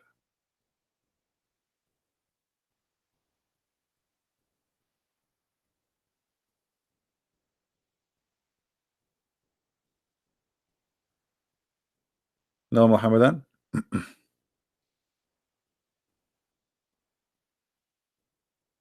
Yeah, Bojang Lapuk. Bojang Lapuk. Single expire. I know, what does that mean? Seriously, I mean, what, how how single can be expired? What does that mean? What? So if you are a single, you are expired? What? How you make the in Indonesia, you read it from left to right or from right to left?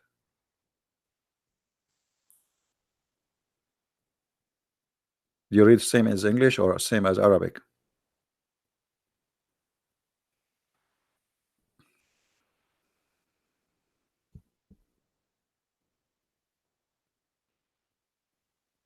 Left to right? Ah, okay. You know, when I start learning English, it was kind of confusing because in Arabic we read it from right to left, and everything is different. As an example, in Arabic, you says the house is beautiful. You know, in English, you say beautiful the house. You know, uh, it's totally different. Everything is the opposite.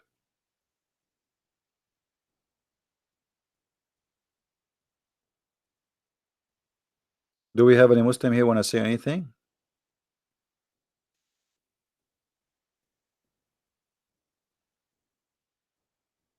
And by the way, I think we say, uh, I think in English you say like a beautiful women for security, because the woman will is listening, and now by saying a beautiful, she put her nails back. Like the nails are ready. So by saying the word beautiful, she relax. Then you say women, she relax more. If you say women and then there's nothing, we do not know what is going to be next, her nails will be ready. So I think the purpose was security issue.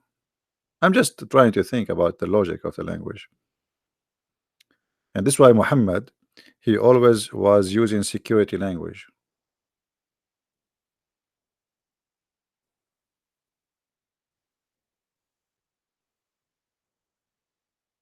Where is the Muslims today?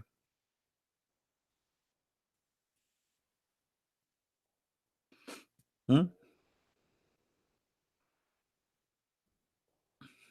Nobody? A new word. Voodoo.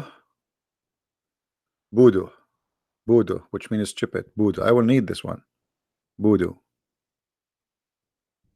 What do you mean voodoo is stupid? Voodoo is close to Buddha. How that can be? What? Are you serious? How voodoo can be stupid? What? Man. Voodoo? And now I know where doo-doo is coming from. Like when a child he do doo-doo, like he's doing you say to him doo-doo, doo-doo. It's coming from voodoo. This is stupid. Okay. Voodoo. There's a there's an English song. It's called Voodoo Me, Voodoo. Like what? Voodoo me, Voodoo. Voodoo, voodoo. Uh, So we can change this word in the Quran. You remember this the chapter where it's speaking about supposedly the father of Abraham. So Abraham, he said to his father Azar. So we should take Azar and we say voodoo, because Azar mean foolish. No, not voodoo. Say Jason, he have a heavy ears. Jason, change your headset, man. I just bought a headset from Amazon for $10. $10, brother. And I'm going to return them because there's no sound is coming and nothing is working.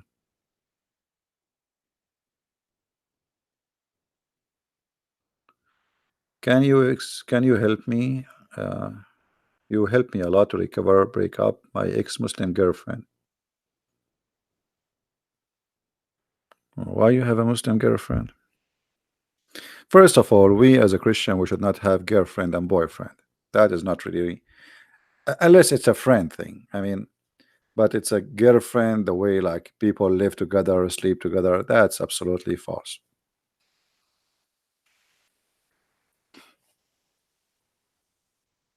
And relationship in such a way, girlfriend and boyfriend.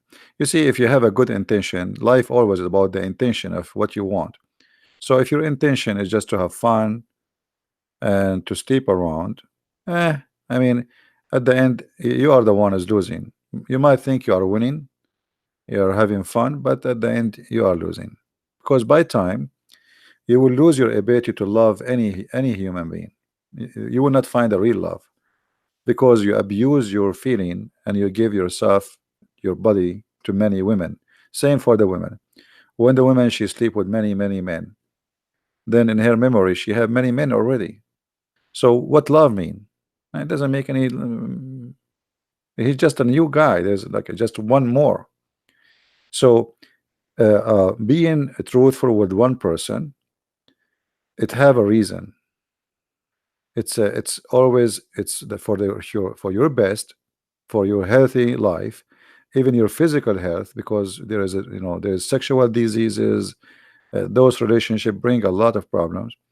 Being with one person, uh, being decent, truthful, and loving, that is the most healthy life you can have. But a person who sleep around, today I have a girlfriend, tomorrow I have a new girlfriend, and in the future, if you try to find someone you want to marry her, she will be just a new girlfriend. You will not really see a wife in her, because you have many women before, and she have many men before. So what kind of life this life is?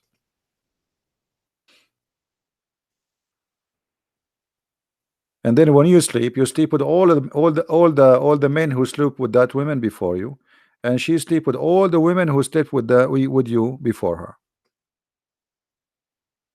Additional to that, whatever disease you cut from them, you will give to her.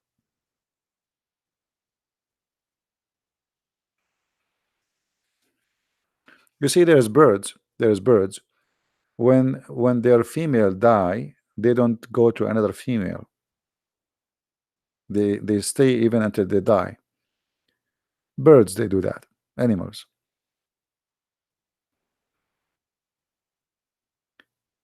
There's some kind of people, the husband, he die after a week or two, she is out for dating, as if she lost a puppy.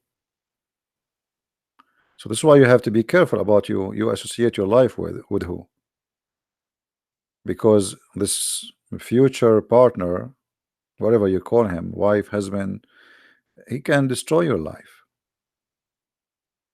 Many people destroy their life, literally destroyed, because of a stupid decision they make.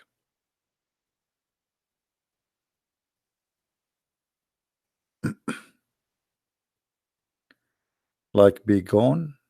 What be gone? I don't know what do you mean, my friend.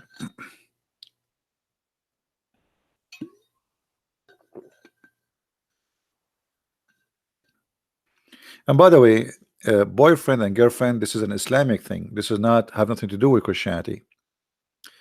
This is something spread. People lost their shame, and they start sleeping around. And not only that, and then they and the liberals, who they hate Christianity, they start promoting that the one who don't sleep around, she's a bad girl, she is stupid. It's embarrassing. Like she is 24, 25, or even 30, but she is still virgin. That is for them, it's a shame. They make fun of you. They will bully you. So uh, ugly became right, wrong became right, right became wrong. But at the end of the day, the truth is not what they say to you.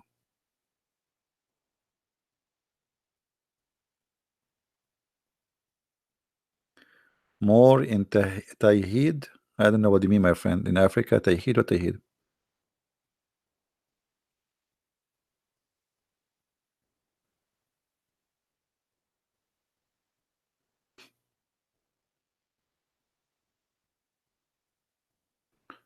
Everything you do in relationship with somebody have to have attention, a good attention, to marry that person. Let us say you want to talk to a woman to know her. Uh,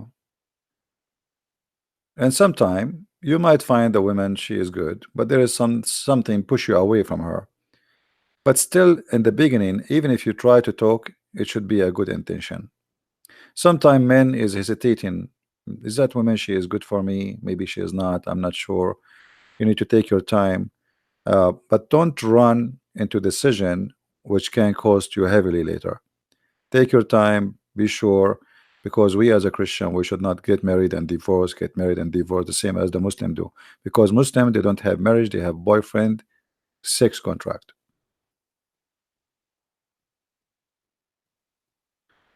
Well, the Indonesian book, when it's ready, your friend, you will know. I don't know. People are working it.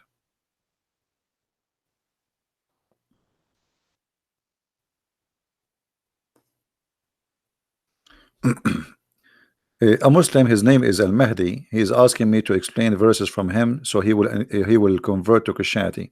My friend, if you convert to Christianity, I will laugh at who. So it's not for my benefit to convert to Christianity. Why you want to convert to Christianity? Stay as Muhammadan who believe that God will give you endless penis. What's wrong with you? Why you wanna? What's wrong? So you want me to explain for you a verses in the Bible so you convert to Christianity? So what I would do after that? Huh?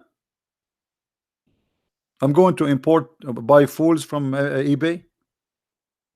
Come on.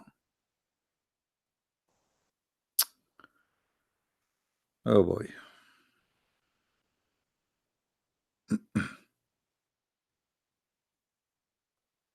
And why you don't like that chapter in the Bible, my friend? Isn't it your prophet you believe in the same? Man baddala dinahu faqtuluhu, the one who changed the religion, kill him. I mean, look at the hypocrisy of the stupid Abdul. Isn't it your prophet, he says, the one who changed his religion, kill him? Let me get you busted.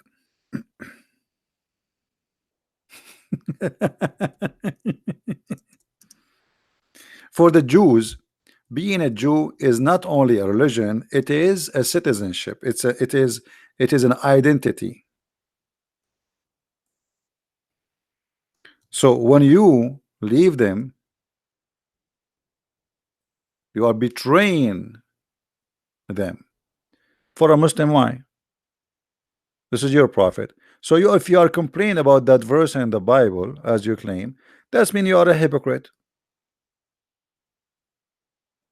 But nothing new. You are a Muslim. Have you ever seen a Muslim not a hypocrite?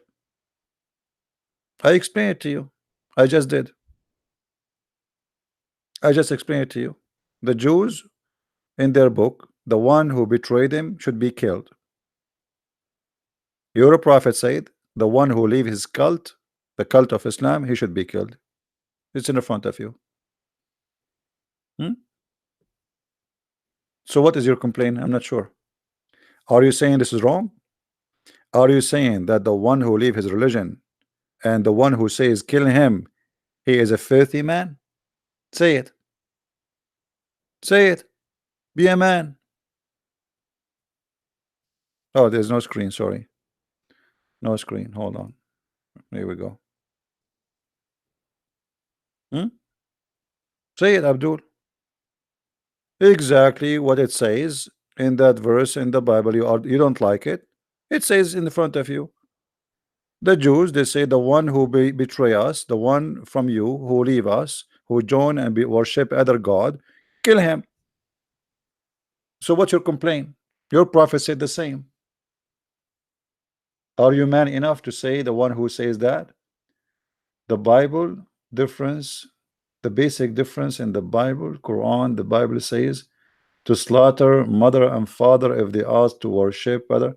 Whoever killed you, let me show you how stupid what you just said. The Quran say that Muhammad says whoever changed his religion, kill him, even if it's a child. Whoever, women, men, child, whoever changed religion, kill him. It's in front of you. I mean, you are just a stupid kid. You don't know what are you talking about. Guys, does it say who is ever? Does it say whoever change? Potato. Too much hummus, diarrhea. Yuck. Whoever change his religion, kill him. Man, women, child, whoever. Read it. Do you see it? I just answer within screen. And why you don't call me Mahdi? Why you don't call me? Do you like to call me? Aren't you the guy from Nigeria? So we can laugh. Call me so we can laugh. I want you to say that the one who say that is an evil person. Your prophet says whoever. And not only that, I can show you your prophet ordering to kill women and children. And not only that, I can show it to you from the Quran. And not only that, I will spank you until your bum become red as never before. Do you dare to call me? I think now you have a real reason to call me, because I just said to you I will spank you. And you know how exciting that for you. I know who you are. You like spanking. So be honest. Do you want to call me so you can get your daily spank? Mahdi? Hello? Don't you want to have your daily spank? I have a lot of spanking for you. You know, one of the things Muhammad, he said that if somebody is a gay, spank him as a penalty. I mean, if the guy, if you spank him, he's a gay, he will love it. Me. Call me, Mahdi, call me, and we will talk about the verse in the Bible, and I will show you what is equal from the Quran. Do you dare? But you are a bit. You know what? Let me block you. Let me block you for one purpose: to force you to call me. Get lost.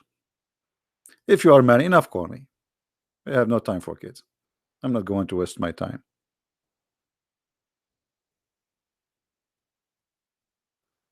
Potatoes. Your prophet was dying, kissing the shoes of the Jews to be accepted as a Jew, and he accept everything. And not only that, your prophet, he took an oath in the Bible you don't like, and he says, I believe in thee and the one who sent thee. So your prophet do not know what is written in this book? Huh? Do your prophet know what is written in this book, or he is a coward like you? Here we go. This is your prophet saying to the Jews, Allah Messenger said, he said, and he said to bring the Torah. Bring what? The Torah. Do you remember the book? The Torah. This is the book you are talking about. It was then brought. He then withdraw the cushion from beneath of him and place on the Torah, saying, I believe in thee and in him who revealed thee. So you stupid coward, you are making fun of the Torah. You're a prophet, take an oath in the Torah. So who is the donkey here?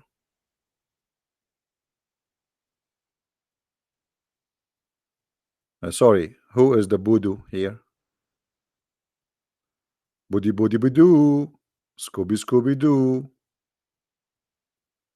You see, when they say to you the Torah, the Torah, the Torah, okay, how the Torah is ugly, and your prophet swear by the Torah, and he treats with a lot of respect, and he say, I believe in thee and the one who sent thee.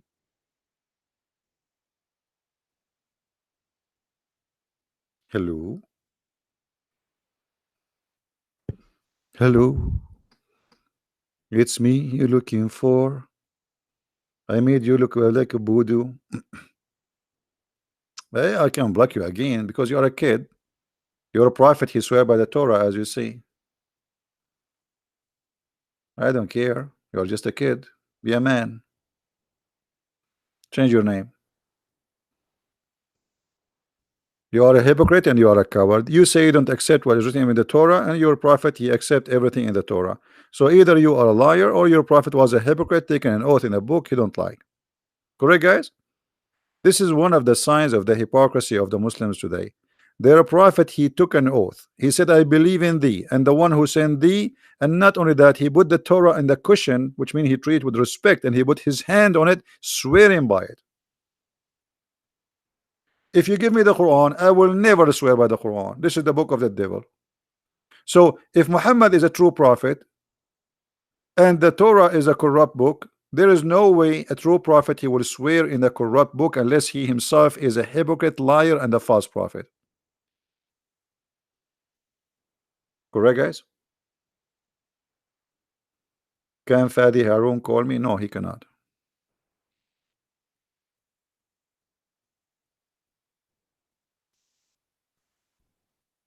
What? Fadi will leave Islam? Why he wanna call me? There's no need to talk to me.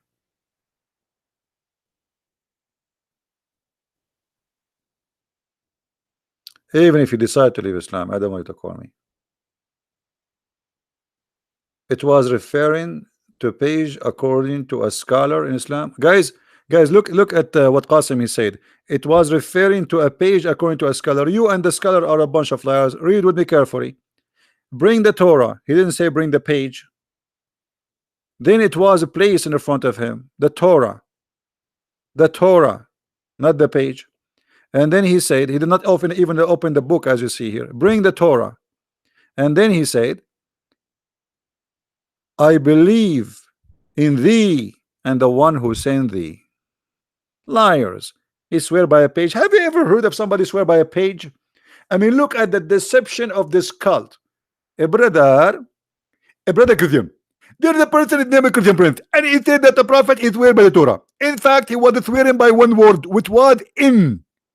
Only that word in. Between two brackets, brother. He was not swearing by the Torah, he was swearing by the word in. Between two brackets.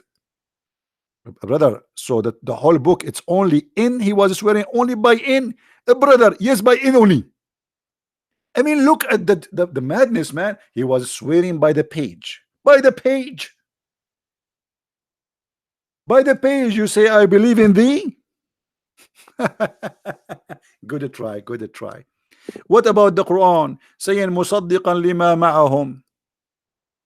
Stupidity is amazing. I hate stupidity.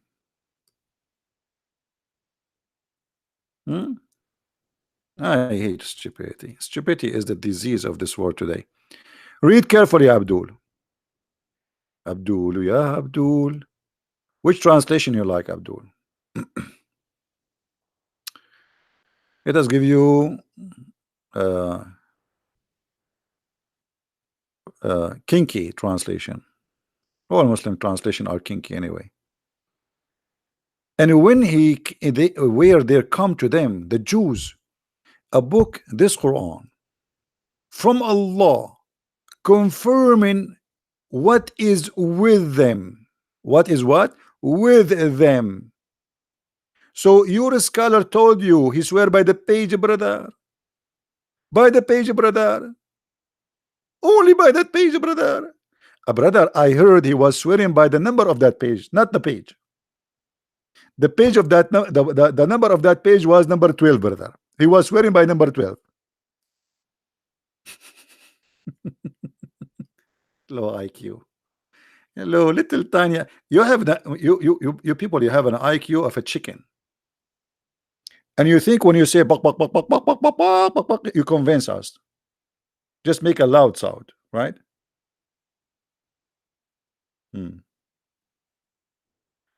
The Torah is sent by Allah, not a book written by Genesis or etc. Torah was with the Jews 1400 years ago. The reason why not talking it because it was sent to a small nation. What does that mean, Samira? What are you talking about? This is the Torah was given to the Jews between their hand in the time of Muhammad. So stop fooling yourself. And the verses of stoning to death, it's still in the Torah, and it does not exist in your book. Why? Because a goat ate your book.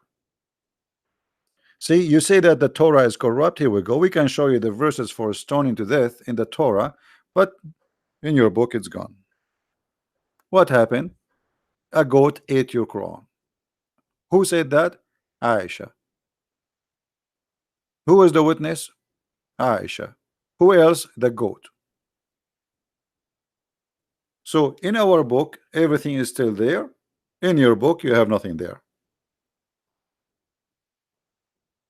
Torah is not corrupt, it's lost. That is me even more stupid. What kind of God? He write the book by his hand, yet it's lost. Can you call Allah to look for somewhere, maybe behind the couch? Guys, it's lost. It's lost. I mean, what you can say? Nobody have it. The Jews are spread around the earth, and they lost the Torah, brother. They lost the Torah.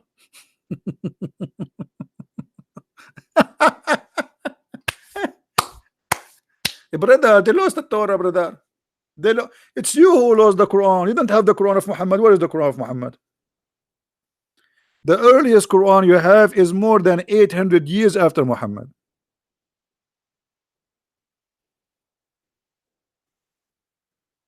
Where is the Quran?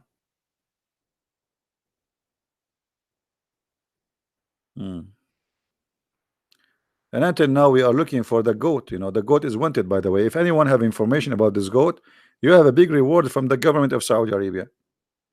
And you know, there's many people, they are saying it's a gossip, I'm not sure, that the one behind the goat is the Russian. The same what they did in the election in America. The Democrat, they suspect that the goat was sent by the Russian. You know, the Russian hackers. Allah used to transmit the Quran to Hafs. Hafs is a fraud. Hafs is 200 years after Muhammad, and the Muslim Sunni, they say he is a fraud. So you got your Quran from a fraud. Secondly, what kind of God he is waiting for Hafs to bring you the Quran? Where is it? Where is the Quran of Muhammad? Number three, your God said that inna alayna jam'uhu wa qur'anuhu. It is on us to collect the Quran, not to Hafs, who came more than 200 years after Muhammad. Isn't it Allah who promised that he is the one who will collect the Quran? Did Allah collect the Quran? This is why the Muslim did not write the Quran, because Allah, he said he will collect it. Read it. This is your you know, your Quran. You see it? It is for us to collect it and to give it to Muhammad.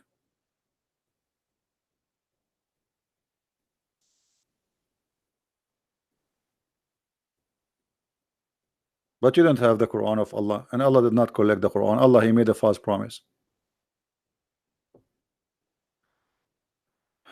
Hafs was born 75 years after the death of Muhammad. That's a lie. Hafs was more than 200 years after Muhammad. Additional to that, Hafs is a fraud. Just type right now in Arabic in Google, Prophet Google, huh?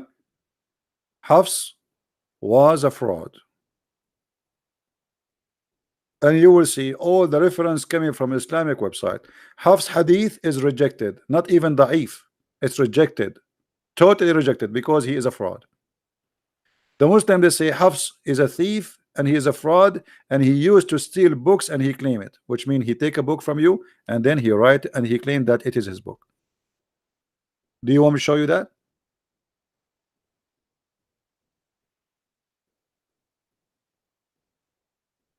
Do you want me to show you that?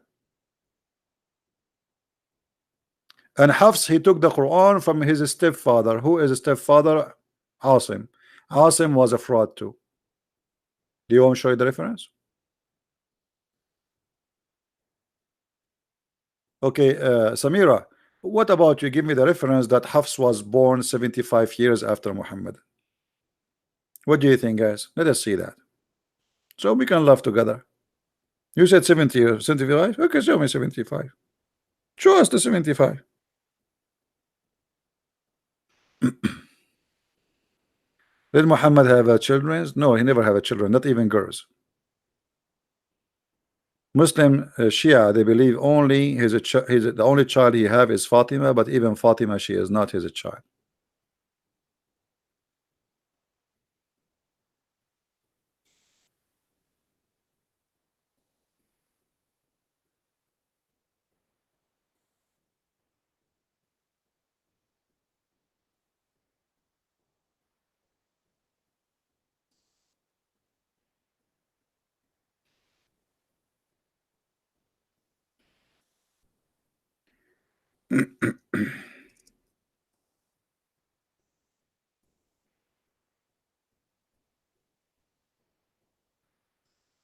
If we go right now and we do a little search in private Google, let us do that.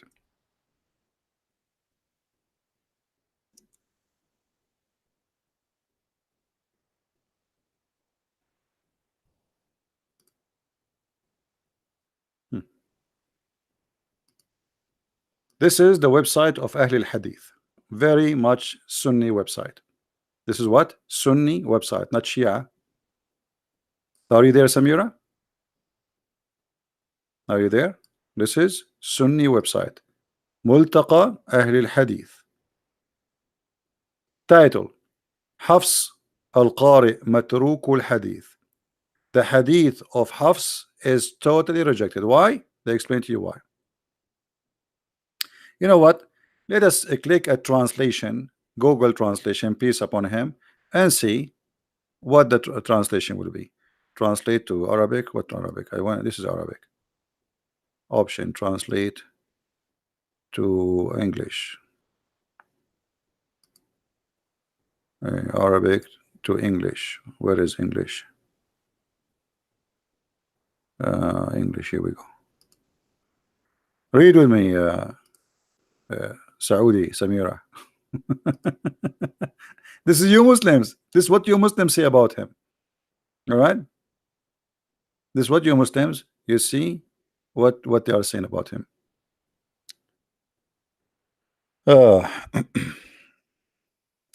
For sure, translation of Google is not good, but you know, he fabricate hadith, he lie about hadith. In the authority of Ibn etc. blah blah blah blah. He said from his father. Okay.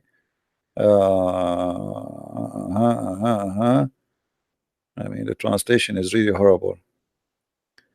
Let us see. Al-Bukhari said about Hafs, leave him. Al-Bukhari, what Al-Bukhari? Al-Bukhari said about Hafs, leave him. What does that mean? Matruk, which means rejected, garbage. Al-Bukhari said that about Hafs. Because he's a liar. Even you Muslims are weird. You reject his hadith and you accept his Quran. Continue. Translation here is weird, man. He write his speech. He's a liar. He fabricate his speech. Al-Baghdadi, he says, do not write his speech, which means don't accept his words. Narrated from blah blah blah blah blah blah blah blah blah blah blah. It says it is weak to talk. Like his hadith is always weak. And actually, this is not correct translation. Again, it doesn't say even weak. And he said he should not write his hadith. I should not write his hadith. Why? Because he's a liar. And I said, what is the case of the letter? Okay, look at this, guys. And was taking people book and copies. Here they were saying he is a fraud. Hafsu ibn Sulaiman, he used to steal people books and he copy from them and he claim it to his own. So he will take a book from a Christian prince, he will borrow it, and then he will publish it under his name. Do you see it? This is the stupid Google translation.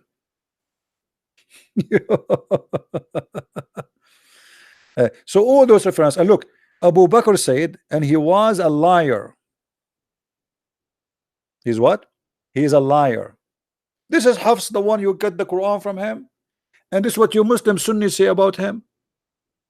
You Muslim Sunni, you say he is a liar. What a shame. What is that, man? Can I give you proof? Yeah, sure, you can give me proof, Mr. Muslim Prince. A Muslim Prince want to give me a proof that Allah preserved the Quran. Yeah, right. Here we go. I have a proof here. The goat ate the Quran. What your God was able to do about it? What about this proof in front of us, Mr. Muslim Prince? Are you going to accuse Aisha that she's a liar?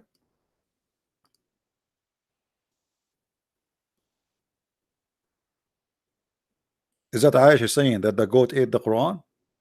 Okay, show me the verses of a breastfeeding for adult 10 times.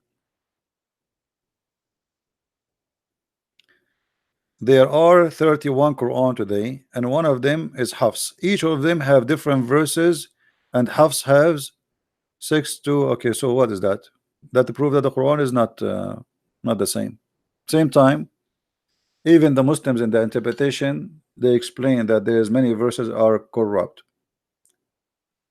In the top of the Shia, at the top of that, all the Shia agree that the Quran today is not the Quran of Muhammad.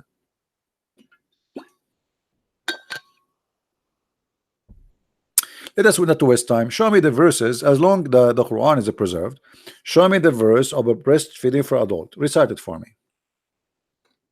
Where is the verse for breastfeeding for adult? 10 times. And why you Muslim don't practice it?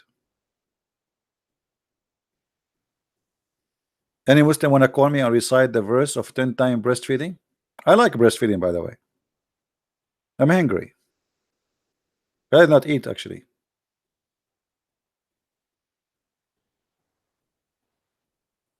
And by the way, I don't talk much about the Quran corrupt, because how you can corrupt the corrupt? There's nothing is called. This is a corrupt, stupid cult.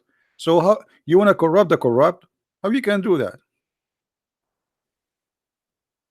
What about you call me and you prove to me that Islam is from God anyway?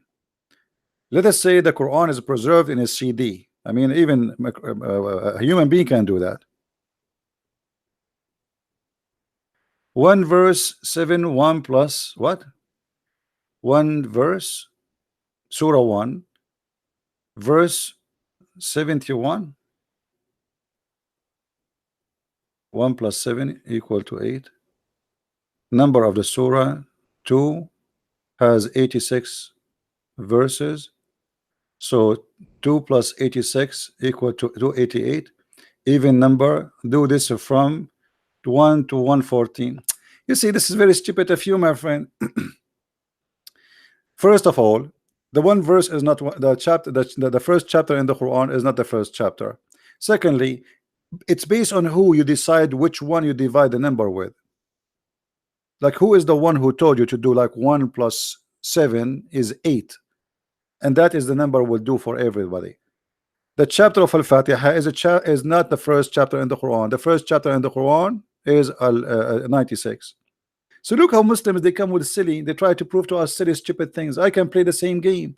And by the way, if we do calculate the numbers, you will see that you are being stupid, because the middle of the Quran is not 57. I mean, you Muslims, you have a problem. Guys, how we can have 157 the middle of the Quran? It's not even number. Let me explain to you. Just to show you. Let me draw something for you. To show you how silly, even when they try to prove to us something. I will draw a line.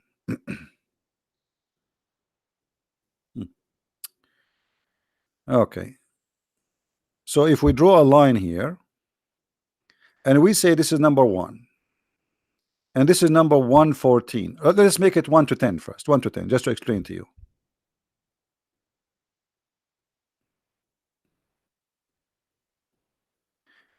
And here we have number 5. 5 is not the middle.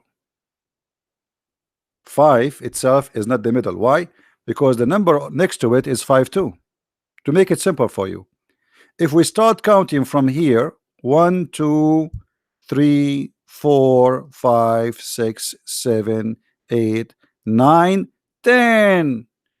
However, in the other side we have the same numbers, so the middle is going to be between, not on 5. And we are talking about what? 114. 57 is the middle. That is impossible. Are you guys getting my point? To make it more simple, hold on, because some people maybe they are slow. If we have 10 cars, we have 10 cars. Let us make 10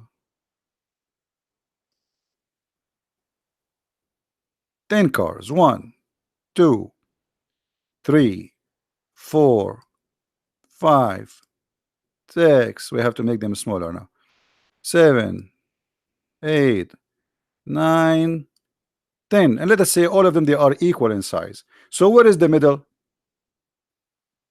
Guys, which one is the middle? We are talking about mathematically accurate. If this is number 1,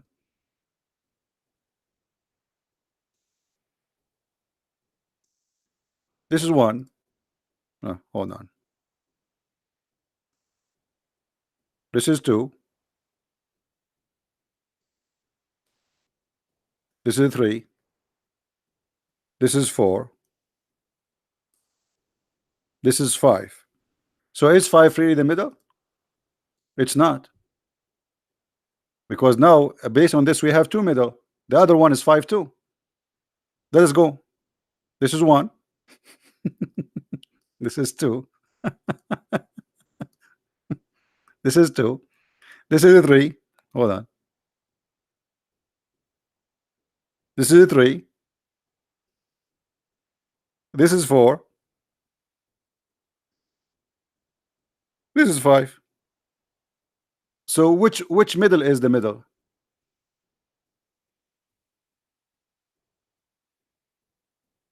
Guys, you understand? How this can be the middle? We have 2 5. Which one of them is the middle? So when you assume that the 57 is the middle, that is stupid of you. The middle is something between the 2 5 here. That is the middle.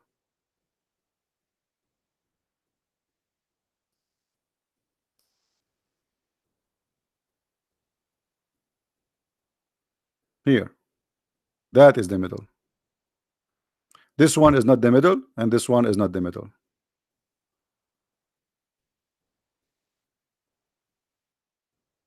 The middle is 5.5. To be the middle, which means the number have to be 11. To have accurate middle, we have to have the number 11. Thank you. So in the Quran is the same. As long we have it from both sides, that can be accurate if the Quran is not 114 and if it is not 57, which means if it is 59, and then we can say in the middle of both of them there is a verse, it's the middle. Same time, Umar ibn Khattab, he says the Quran was 1,025,000 letter. How many letter we have today left? Can you tell me, Muslim Prince?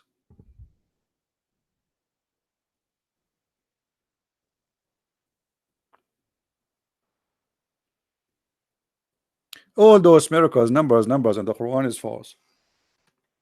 And by the way, did you add the chapter of a breastfeeding for adult which is missing, eaten by the goat, or you took it off? Who is the one who took that verse off? So are you saying to me the goat made them equal because the goat ate the verse? Correct, guys? Okay, if the goat did not eat this verse, are we going to have the same numbers working for you? The goat not only ate one verse, she ate verses. Read. So the one who made the miracle according to you is the goat. The goat ate perfect in the middle, maybe. The goat, she was licking the top of the ice cream until she make it in one level you like, so you can make a number with it.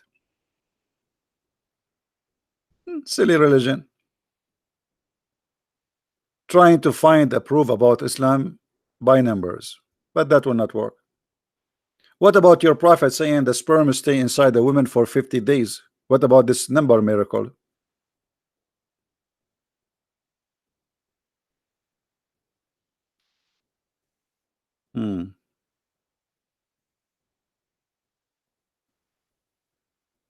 Odd numbers. What about the rest of the chapters? What about the rest of the chapters? Why 1 and 2 and 3? What about the rest of the chapters? What about them? Secondly, when you say, as I said, when you say chapter number 1, why you choose chapter number 1 as you have it today in the Quran, which is the Quran of Uthman, not the chapter number 1 which was given to Muhammad after he been squeezed, which is the chapter of Al-Alaq? Why did not choose that one?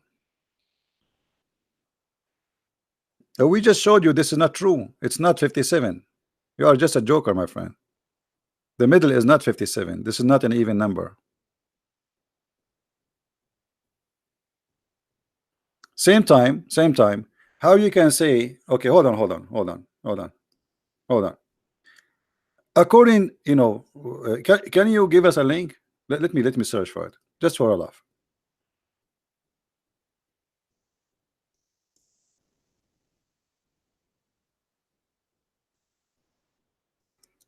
Just to show you how stupid this cult is.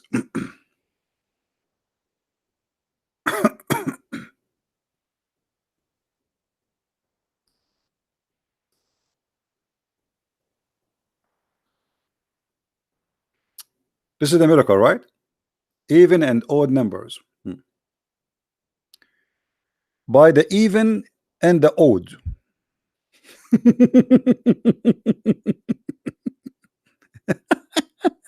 Allah swear by the even and the odd. Okay, as you see, the third verse of 89th surah in the Quran draws attention to the even and the odd numbers. The word wa in the Quran is used to emphasize the word that succeeded, okay, when it was used in the beginning of the sentence. We translated the word wa as by. Let me show you here how we get them busted right away. Guys, does it say here that the word the letter wa is a word? If you go right now and I show you in the Muslim website how they calculated the number 19, you will see they don't even calculate the letter wa. They did not calculate it as a letter, they don't calculate it as a word. Here suddenly it became a word just to make numbers work. Do you see it? Hypocrite, liars. Then it says in the figure example, the surah of etc. chapter 1 7, the one sub set surah and 7, and the surah of the cow 286 and 2 surah 86 286 verses. In the table below we got number 8. Since the number 8 is even number, we write it in the place reserved for even numbers, and we added a 3. Why you are adding 3? I mean, who is the one who come with this calculation to add a 3? Trinity? And 200. Why you 200? Why 3 and 200? You see, those games we can play as much as we want, so we can come with the calculation and sweet us. Who is the one who told you to add a 3 and 200? How you can add them and why? So is an even number, brother. We write it on the place reserved for even numbers, and we added a 3 and 200, the surah number and the number of the verse of the surah, the family of Umran. Okay, why you choose this one? Why you choose this one exactly? And then we got the number 203. As this number is an odd number, we will write it in the place their odd number, and we will do the same operation for all other surahs and verses of the Quran, as we will see in the table below. So look what they did. We try our best to come with the calculation, and we choose numbers to make and divide, and we add as we wish. This is something can be done to anything to fabricate a calculation. So did your God Allah says to you add number 3 and 200, and then we make it 203? Where do you get this from? So you have to add numbers to fabricate a calculation to make it look like a miracle. As simple as that. Secondly, the Quran we have today is not what Muhammad he gave you. This is the Quran of Uthman. So if the calculation fit with the Quran of Uthman, according to you, that's mean Uthman is God, because Uthman is the one who made it for you. Very desperate, trying to find a miracle. Very desperate. The total surah number in the Quran is 6,555.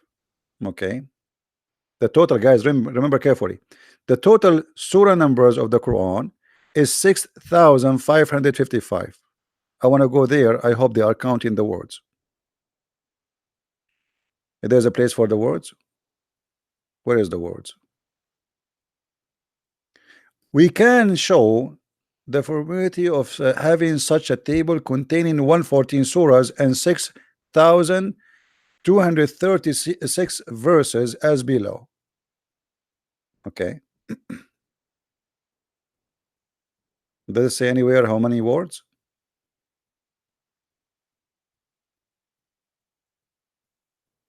Until now, nothing about how many words. Let me show you. All of this is a false fabrication, and nobody is going to calculate anyone to check even if this is true or not. But let us do this. Was Umar al-Khattab a liar when he says the Quran was 1,025,000 letter? How many letters the Quran today? Because based on the numbers, we would change the whole numbers of the surahs. Same time as we showed you, the Quran have a lot of missing chapters which nobody can find, and the goat ate many of them. So if the numbers as you see here is a miracle, that's mean the one who did the miracle is the goat. Now let us go to Umar al-Khattab. How many words in the Quran? Searching Google. Guys, how many words? As for the numbers of the words in the Quran is 77,449. Why you don't use that for your calculation too, so we can laugh? All right. Now let us go and see what Umar al-Khattab he said.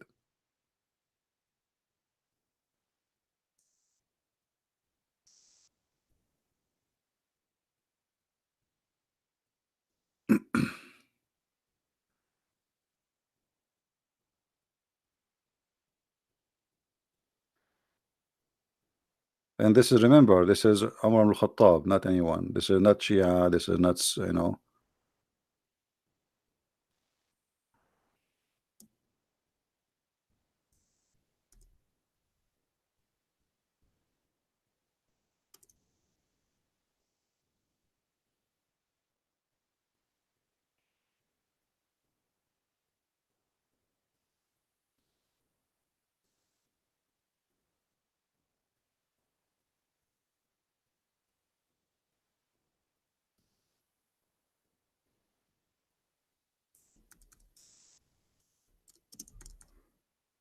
I will show you the reference and put it in the screen.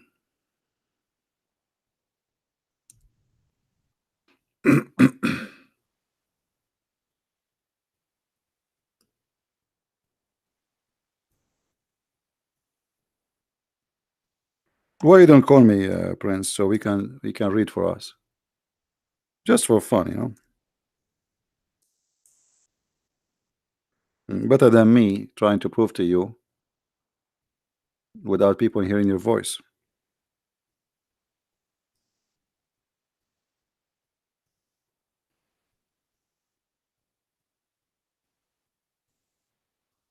All right.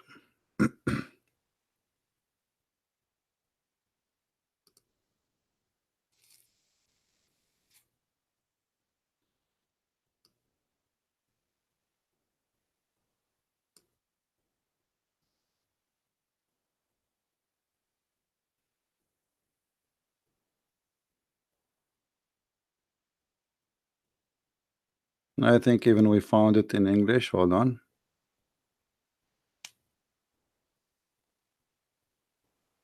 All right.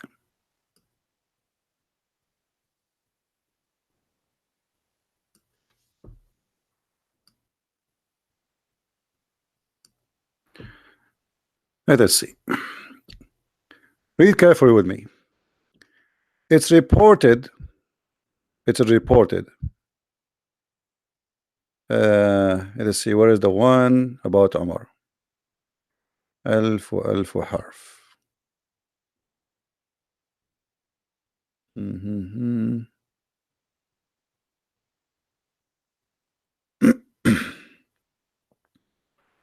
We chose this one supposedly to have English and Arabic. I hope. They have it there.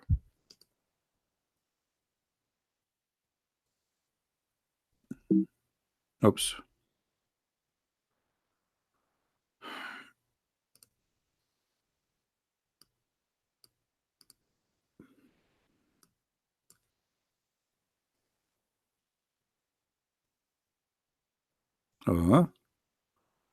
Each time we click here, it goes out.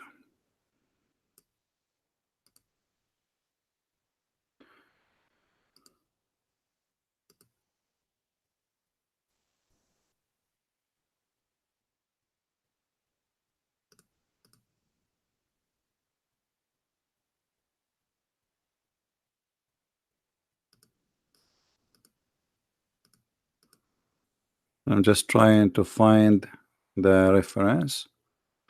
Okay, looks like this hadith here does not have it. Give me a second.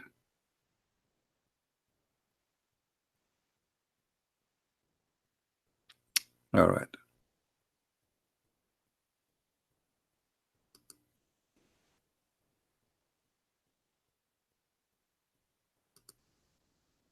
All right. This is the book of Kanz al-Ummal. Al-Quran 1000 حرف و27 ألف حرف. In this hadith, it is 1,027,000 letter. And the one who read it, all right, Allah will give him for every letter a virgin to have sex with. Are you there, Muslim? Are you there?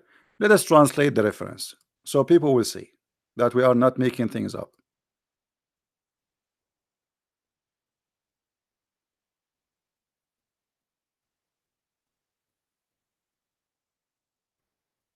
All right.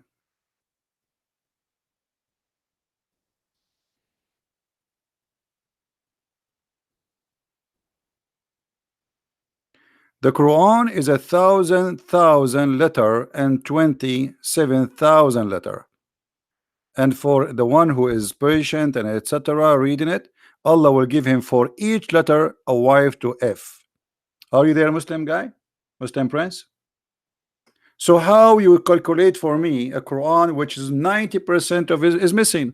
Because if we have 75,000 letter of the Quran today, but the Quran was more than 1,027,000 letter.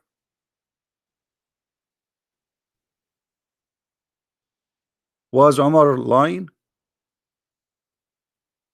And for reading every letter, Allah will give you. Allah disagree? How Allah disagree? Did Allah give you the numbers? Guys, Allah disagree with this statement. Allah disagree. Did you speak to Allah? This is Umar al-Khattab, and this is your books. So I mean, I feel sorry for the Muslims. They try their best, trying to fabricate stories to make their book look as it is accurate. Secondly, let us say that those numbers are exist. Still, the Quran is a stupid book. What kind of God he said the sperm coming from the backbone? What does that mean? What kind of God he says the sperm coming from the ribs of the women? What kind of God he said that the sperm transform into a congealed dead blood? What kind of God he said that the earth is a flat and Allah he placed the mountains in the top of the earth? What kind of God he said the sun set in murky water? So look at the stupid try. They try to cover the shame of the Quran and the stupidity of the Quran. They start playing with numbers, trying to make a calculation. Nobody will follow after it unless you are good in mathematics. And I'm sure you will find that it's a lie. The same as I did with number 19. But the Quran itself is a book of shame and stupidity. So now if I make a book have perfect numbers as you claim, that will make it from God? What if it's from Satan? And all the numbers you gave me is not true. All of them. Because look, you start saying I'm going to add this to that, and then I will divide this to that. Why you don't divide something else to that? So you start trying to come with the formula which make it look like as you wish. But that formula is a lie. So now where we have the more than 80 to 90% of the Quran, where they go? What happened? The answer is very simple. Aisha, she said the goat ate a lot of the Quran.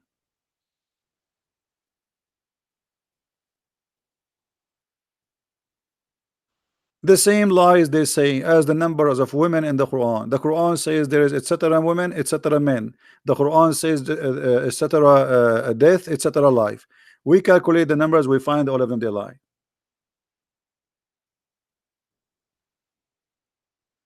Who, if he's a Shia even more in trouble, because Shia is the one who keeps saying Quran is corrupted. Not a single Shia accept the Quran today. So how he's a Shia, but he don't believe in this? So if he say to me, I don't believe in Umar ibn Khattab, well then he have to believe in the Shia, and all the Shia agree that the true Quran is taken by Al-Mahdi.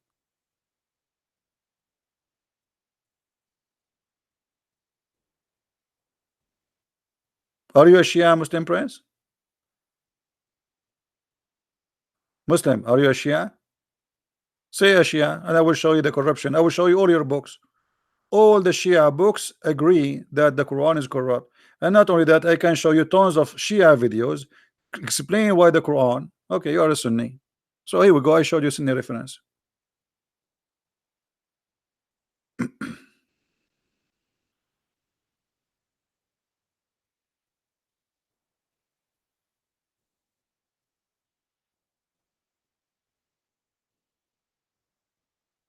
Okay, where is the chapter of Ar-Rajm? Did you calculate the number of Ar-Rajm? Here we go. We have here at least two chapters are missing.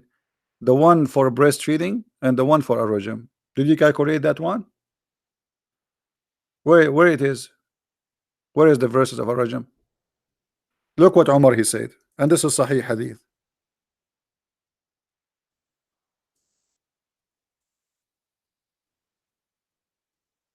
Do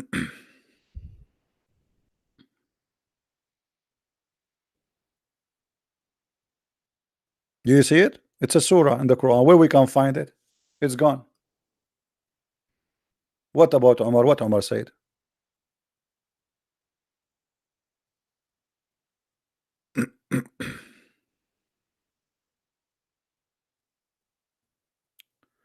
Read with me. Umar said, I am afraid that after a long time has passed, people may say, we do not find the verses of Ar-Rajm. Guys, did he say verses? Did he say verses? That's mean this is mentioned many times. It's not one verse. Verses. Okay, where are they?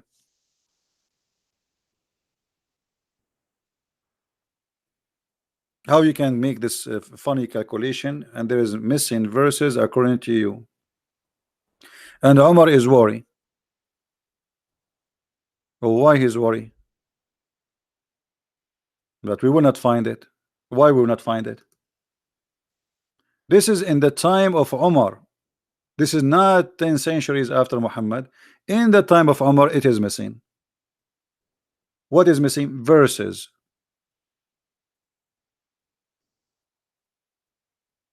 Do you like to add those verses to your calculation to make it more fit?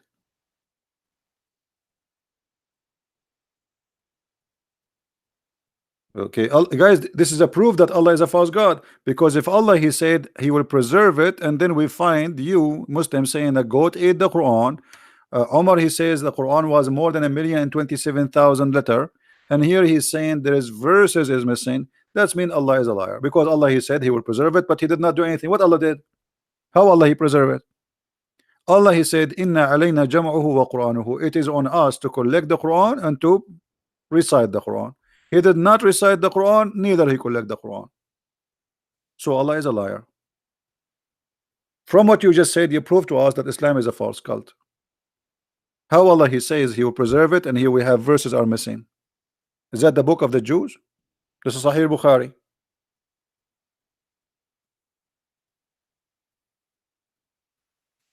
Do you like to add those verses to your calculation, Mr. Muslim Prince? Maybe that will make additional miracle now. And as you see, it says verses, not the verse. Verses. Add to that the verses for breastfeeding for adult 10 times. Add to that the verses for 5 times breastfeeding. Add to that, add to that, add to that. We do not know what is missing. So what we will do now? Allah, He preserved the Quran, but as you see, it's not.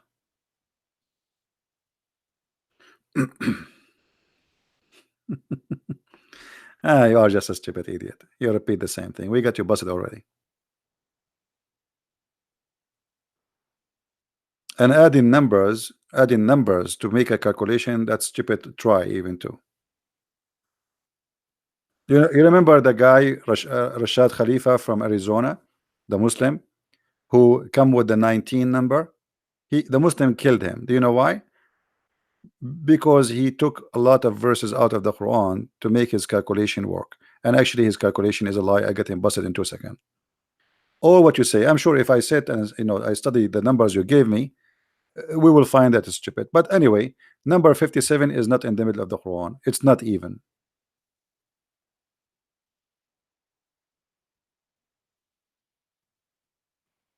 And I don't care about your numbers too. Why Allah did not mention to you the numbers? Did Allah says the numbers? Did Allah says add 2 to 3? Or this is your own fiction? What about Allah? He says in the Quran, okay guys, I will show you something. If you calculate 1 to 7, brother, and then you add number 200 and add number 3, and then add etc., and then we find that this is true, that will be something. So Allah do not know, you know? Allah do not know, but you know. No, this is not a miracle, because simply number 57 is not even. You are being stupid here. To have an even number, it have to be 58, and the Quran have to have not 114, should have 115 surah. That will be even number. You are being stupid, because that will be the middle.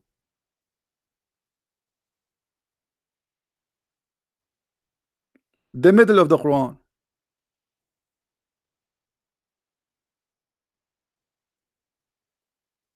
If you have the Quran as 115 chapter, that will make number 58 the middle.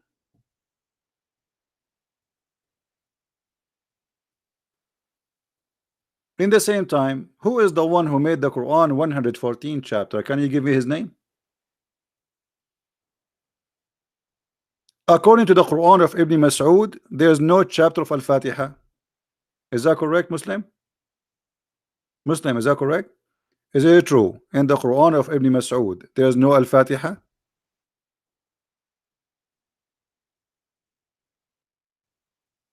Which one you take? You take Hafs or Ibn Mas'ud? The whole Al-Fatiha in Ibn Mas'ud does not exist. All of it. The base of your calculation is 1 to 7 chapter of Al-Fatiha. In Ibn Mas'ud, that chapter is not exist. Totally is gone. What take Allah? Where is Allah? I mean, look at this idiot. Have you ever spoke to Allah? Have you ever see Allah saying this is the Quran? Actually, it's very clear that Al-Fatiha is not part of the Quran. Why? This is a prayer Muhammad was trying to copy Jesus. Read carefully. How this can be Allah talking in the name of Allah? There is no way Allah will say in the name of Allah. This is a prayer Muhammad was trying to copy Jesus. He said to them, pray like this: our Father art of heaven.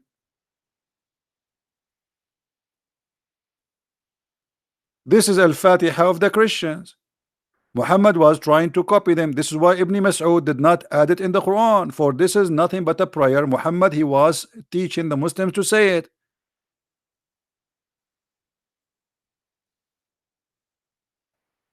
There is no way that God will say in the name of Allah. That's stupid. There's no way that God will say praise be to Allah. That will be stupid. There's no way that God will repeat himself twice, saying the beneficent, the most merciful, he again in verse number 3. There's no way it says Allah will say the honor of the and the resurrection day. There's no way Allah will say you alone we worship. Allah saying you alone we worship. This is a prayer made by Muhammad trying to resemble our Father art of heaven, the prayer what Jesus taught us. The Christian, they have a prayer. The Jews, they have a prayer. Muhammad, he have to come with a prayer, and he made it. This is why it's not exist in the Quran.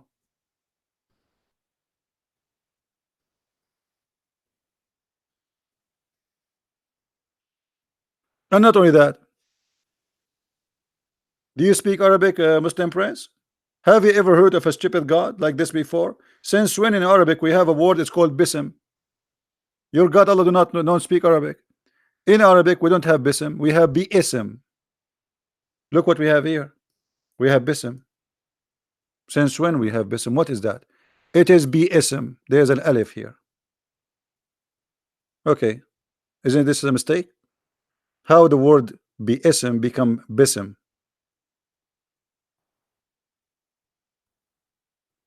Hmm? I will tell you why. The Muslim, they took it off because it's going to be easier to sing it.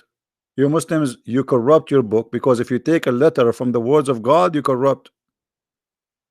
Who allow you to take that letter off? Guys, do you see? He just said that we took it off because it's easier to memorize. So you play with the word of your God so you can memorize it. So Allah, he did not do good job. We fix him. We fix Allah words because it's hard to say bi'ism. We say bism. We fix Allah to Allah is an idiot. He make it hard for us. Same time, Mr. Muslim, you're a prophet. He said that Allah, he sent 7 Quran. Can you name them for me? Is all the Quran, the 7 Quran, they have 114 chapters? No. And we gave you example Ibn Mas'ud. You have 113.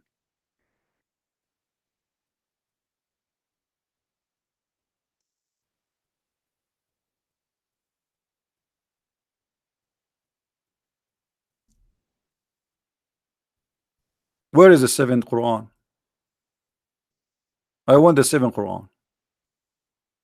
What happened to the 7th Quran? The Quran is preserved, right? Okay. Where are they?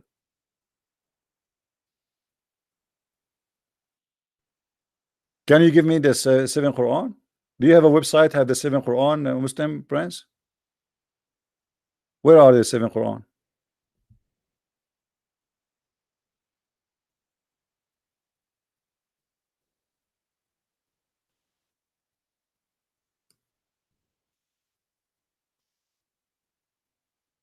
Are you there? Isn't it Allah here preserve the Quran?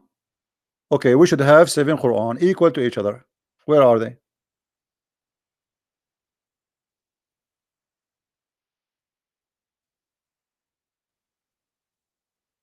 Where are you, Mr. Numbers? We should have 7 Quran. All of them have the same equal numbers. Correct, guys? Because this is a miracle.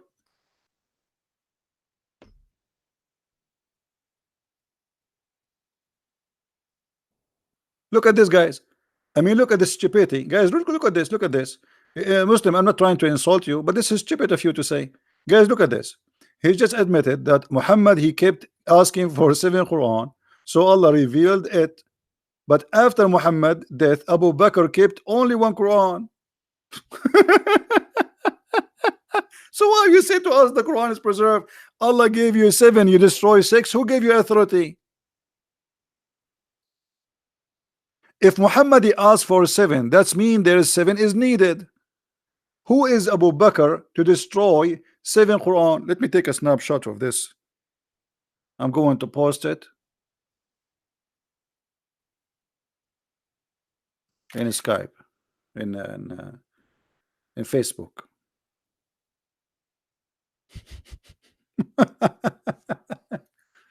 So you are looking after numbers and you have 6 books are gone and you have only 1 left. There's only 1 Quran. No, you just said Allah, he sent him 7 Quran. What do you mean there's only 1? And you know, what do you mean your prophet, he keep asking for more Quran? I mean, how stupid that. If your prophet says that my people are not capable of doing it, that's mean the 7 Quran is needed. Read it carefully. Muhammad, he says my people are not capable of doing it. That's why he keep asking for more Quran. My people, do you see it? Why they're not capable? Because they are stupid, supposedly, according to him. He knew what kind of people they will follow him. Yeah, he keep begging. Okay, guys, he keep bargaining and begging for it. Why? And why Allah agree? Is that a bazaar? Is your prophet buying hummus? This is the book of God. Allah, he sent you 7 books. Who are you to destroy them? And which one of them you like, you keep? Which one? This one you kept? Who make decision to destroy 6 and to keep one? Who is the one who gave you authority?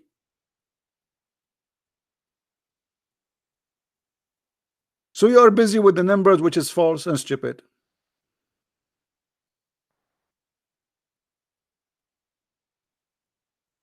If Muhammad, he says, my people are not capable of doing it, that's mean those books are needed.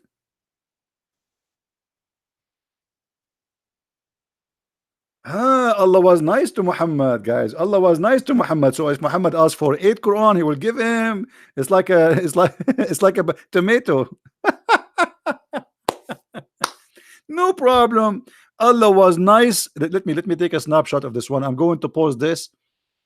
Unbelievable. You guys, you should take a snapshot of those. And if you are downloading my videos, you know what? Let us record this on the screen so people will see what we are talking about. But Allah was nice to Muhammad. But these 7 Quran were not for all mankind. It was just for a short period. Those 7 Quran were used because in heaven there is only one Quran. Not all for mankind, brother. Why? Muhammad says my people, which mean my followers. What do you mean not all mankind? Only some mankind? What is that, the zoo? Look how silly you are, going after a brother number 57, brother. We add number 2 and then we add number 3, and when we divide them in 1 to 7, brother, and then we come with the number of in the even and odd.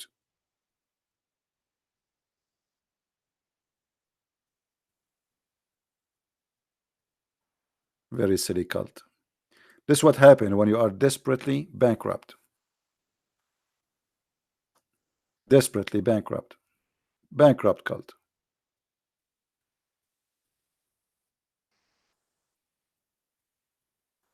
And now we don't have them. And you admitted that Abu Bakr destroyed them all. Abu Bakr is your God.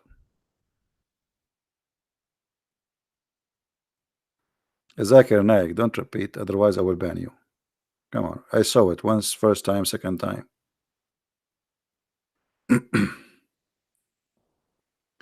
So as you see here, the Muslims admitted that their Quran is gone. It's a disaster if you say, Allah, he gave Muhammad 7 Quran and we destroy 6. And when you say to us that those are not given to all mankind, that is even making it more stupid. And where Muhammad, he says this is not all for mankind. And what do you get with this fabrication?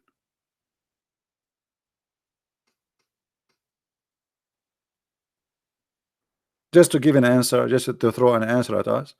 As you see, he is saying my people not capable of doing it. And Allah, he gave him other. And here, by the way, what kind of Allah he do not know that his people are not capable? Why Muhammad need to ask Allah for more and more? I mean, is that a bazaar in India? You say to him, now come on, man, give me one more cucumber. It's not enough for my salad. My people cannot make salad with those cucumber. We need more. Give me one more. He gave him one more. Come on, man, give me one more. My people cannot make a salad with one cucumber. Give me 2 with one more. And then he give me more. Don't Allah knew that he needs 7? What about, okay, I give you 7. What is this? The angel come back and says, okay, Allah agreed to give you one more Quran. Oh, I ask Allah for burden because my people are not capable. What is this? I thought Allah is all knowledgeable.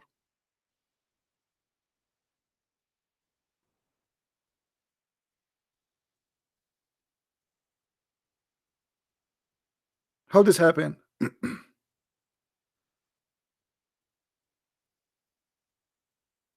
So big news about too much like noise, sorry, about the Quran is being preserved, but the Quran is stupid, and all the proof showing us that Muslims destroy their by own their hands the Quran according to them. Do you? But you have to agree with me that there's only one Quran in the heaven, not seven. You see, this is stupid of you to say that there's only one Quran in heaven. There's no heaven of Allah and there's no Quran in heaven. Prove it. I mean, you have to agree with me as if we saw it. Secondly, if there's only one Quran in heaven, that's mean the sixth Quran, additional Quran, which Allah He sent, is fabricated because there are not Quran.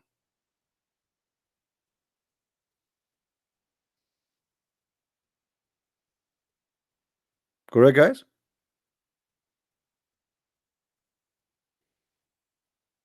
As long there's only one, so Allah was sending him what? Fake copies? Counterfeit? He was fooling Muhammad that he gave him additional Quran? There's only one Quran, brother, in heaven. You have to agree with me. Yeah, we agree together, brother. We went there together and we saw it there.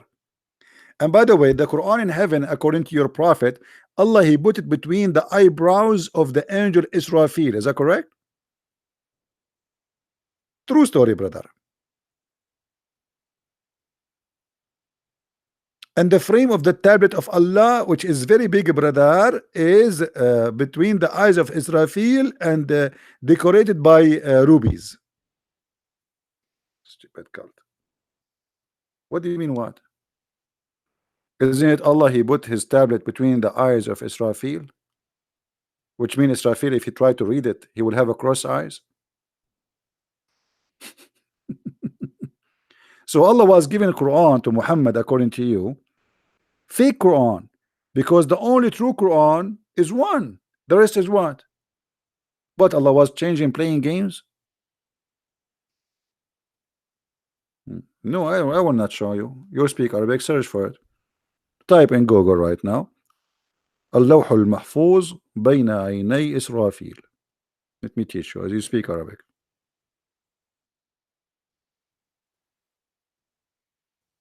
Don't play dumb.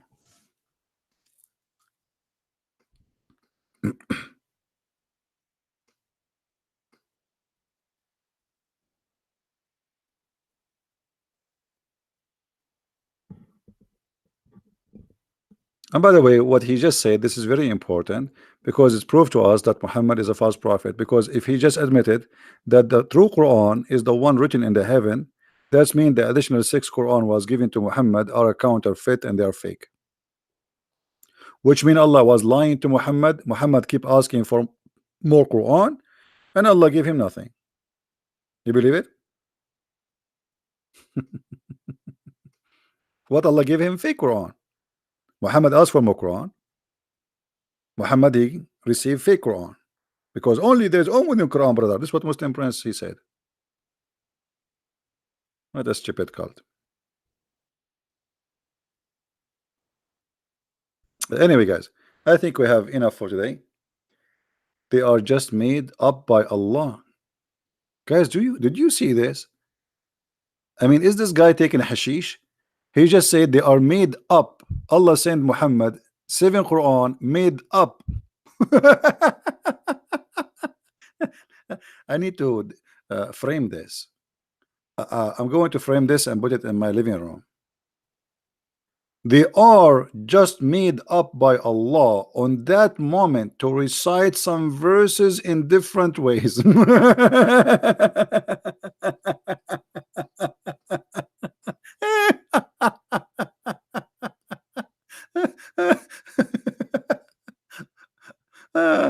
Oh boy. Brother, the one Allah He made, are they odd or even, brother? Those are made up by Allah. Are they odd or even, brother?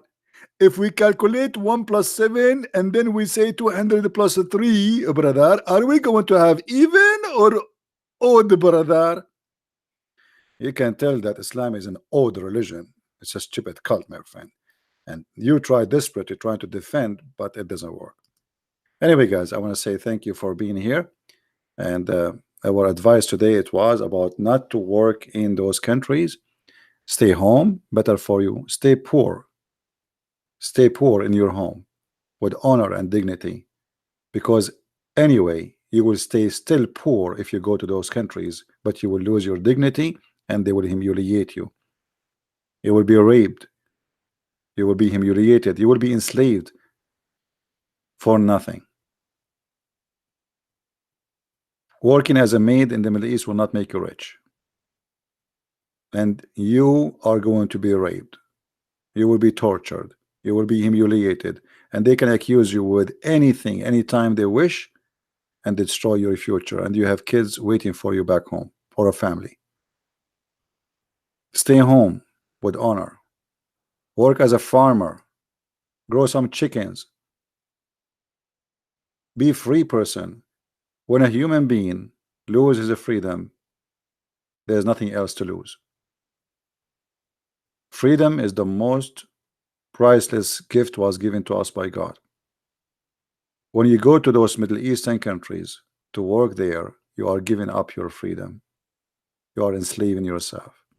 So blame only yourself for becoming a slave of somebody. You went there by your own, even you paid money to go there.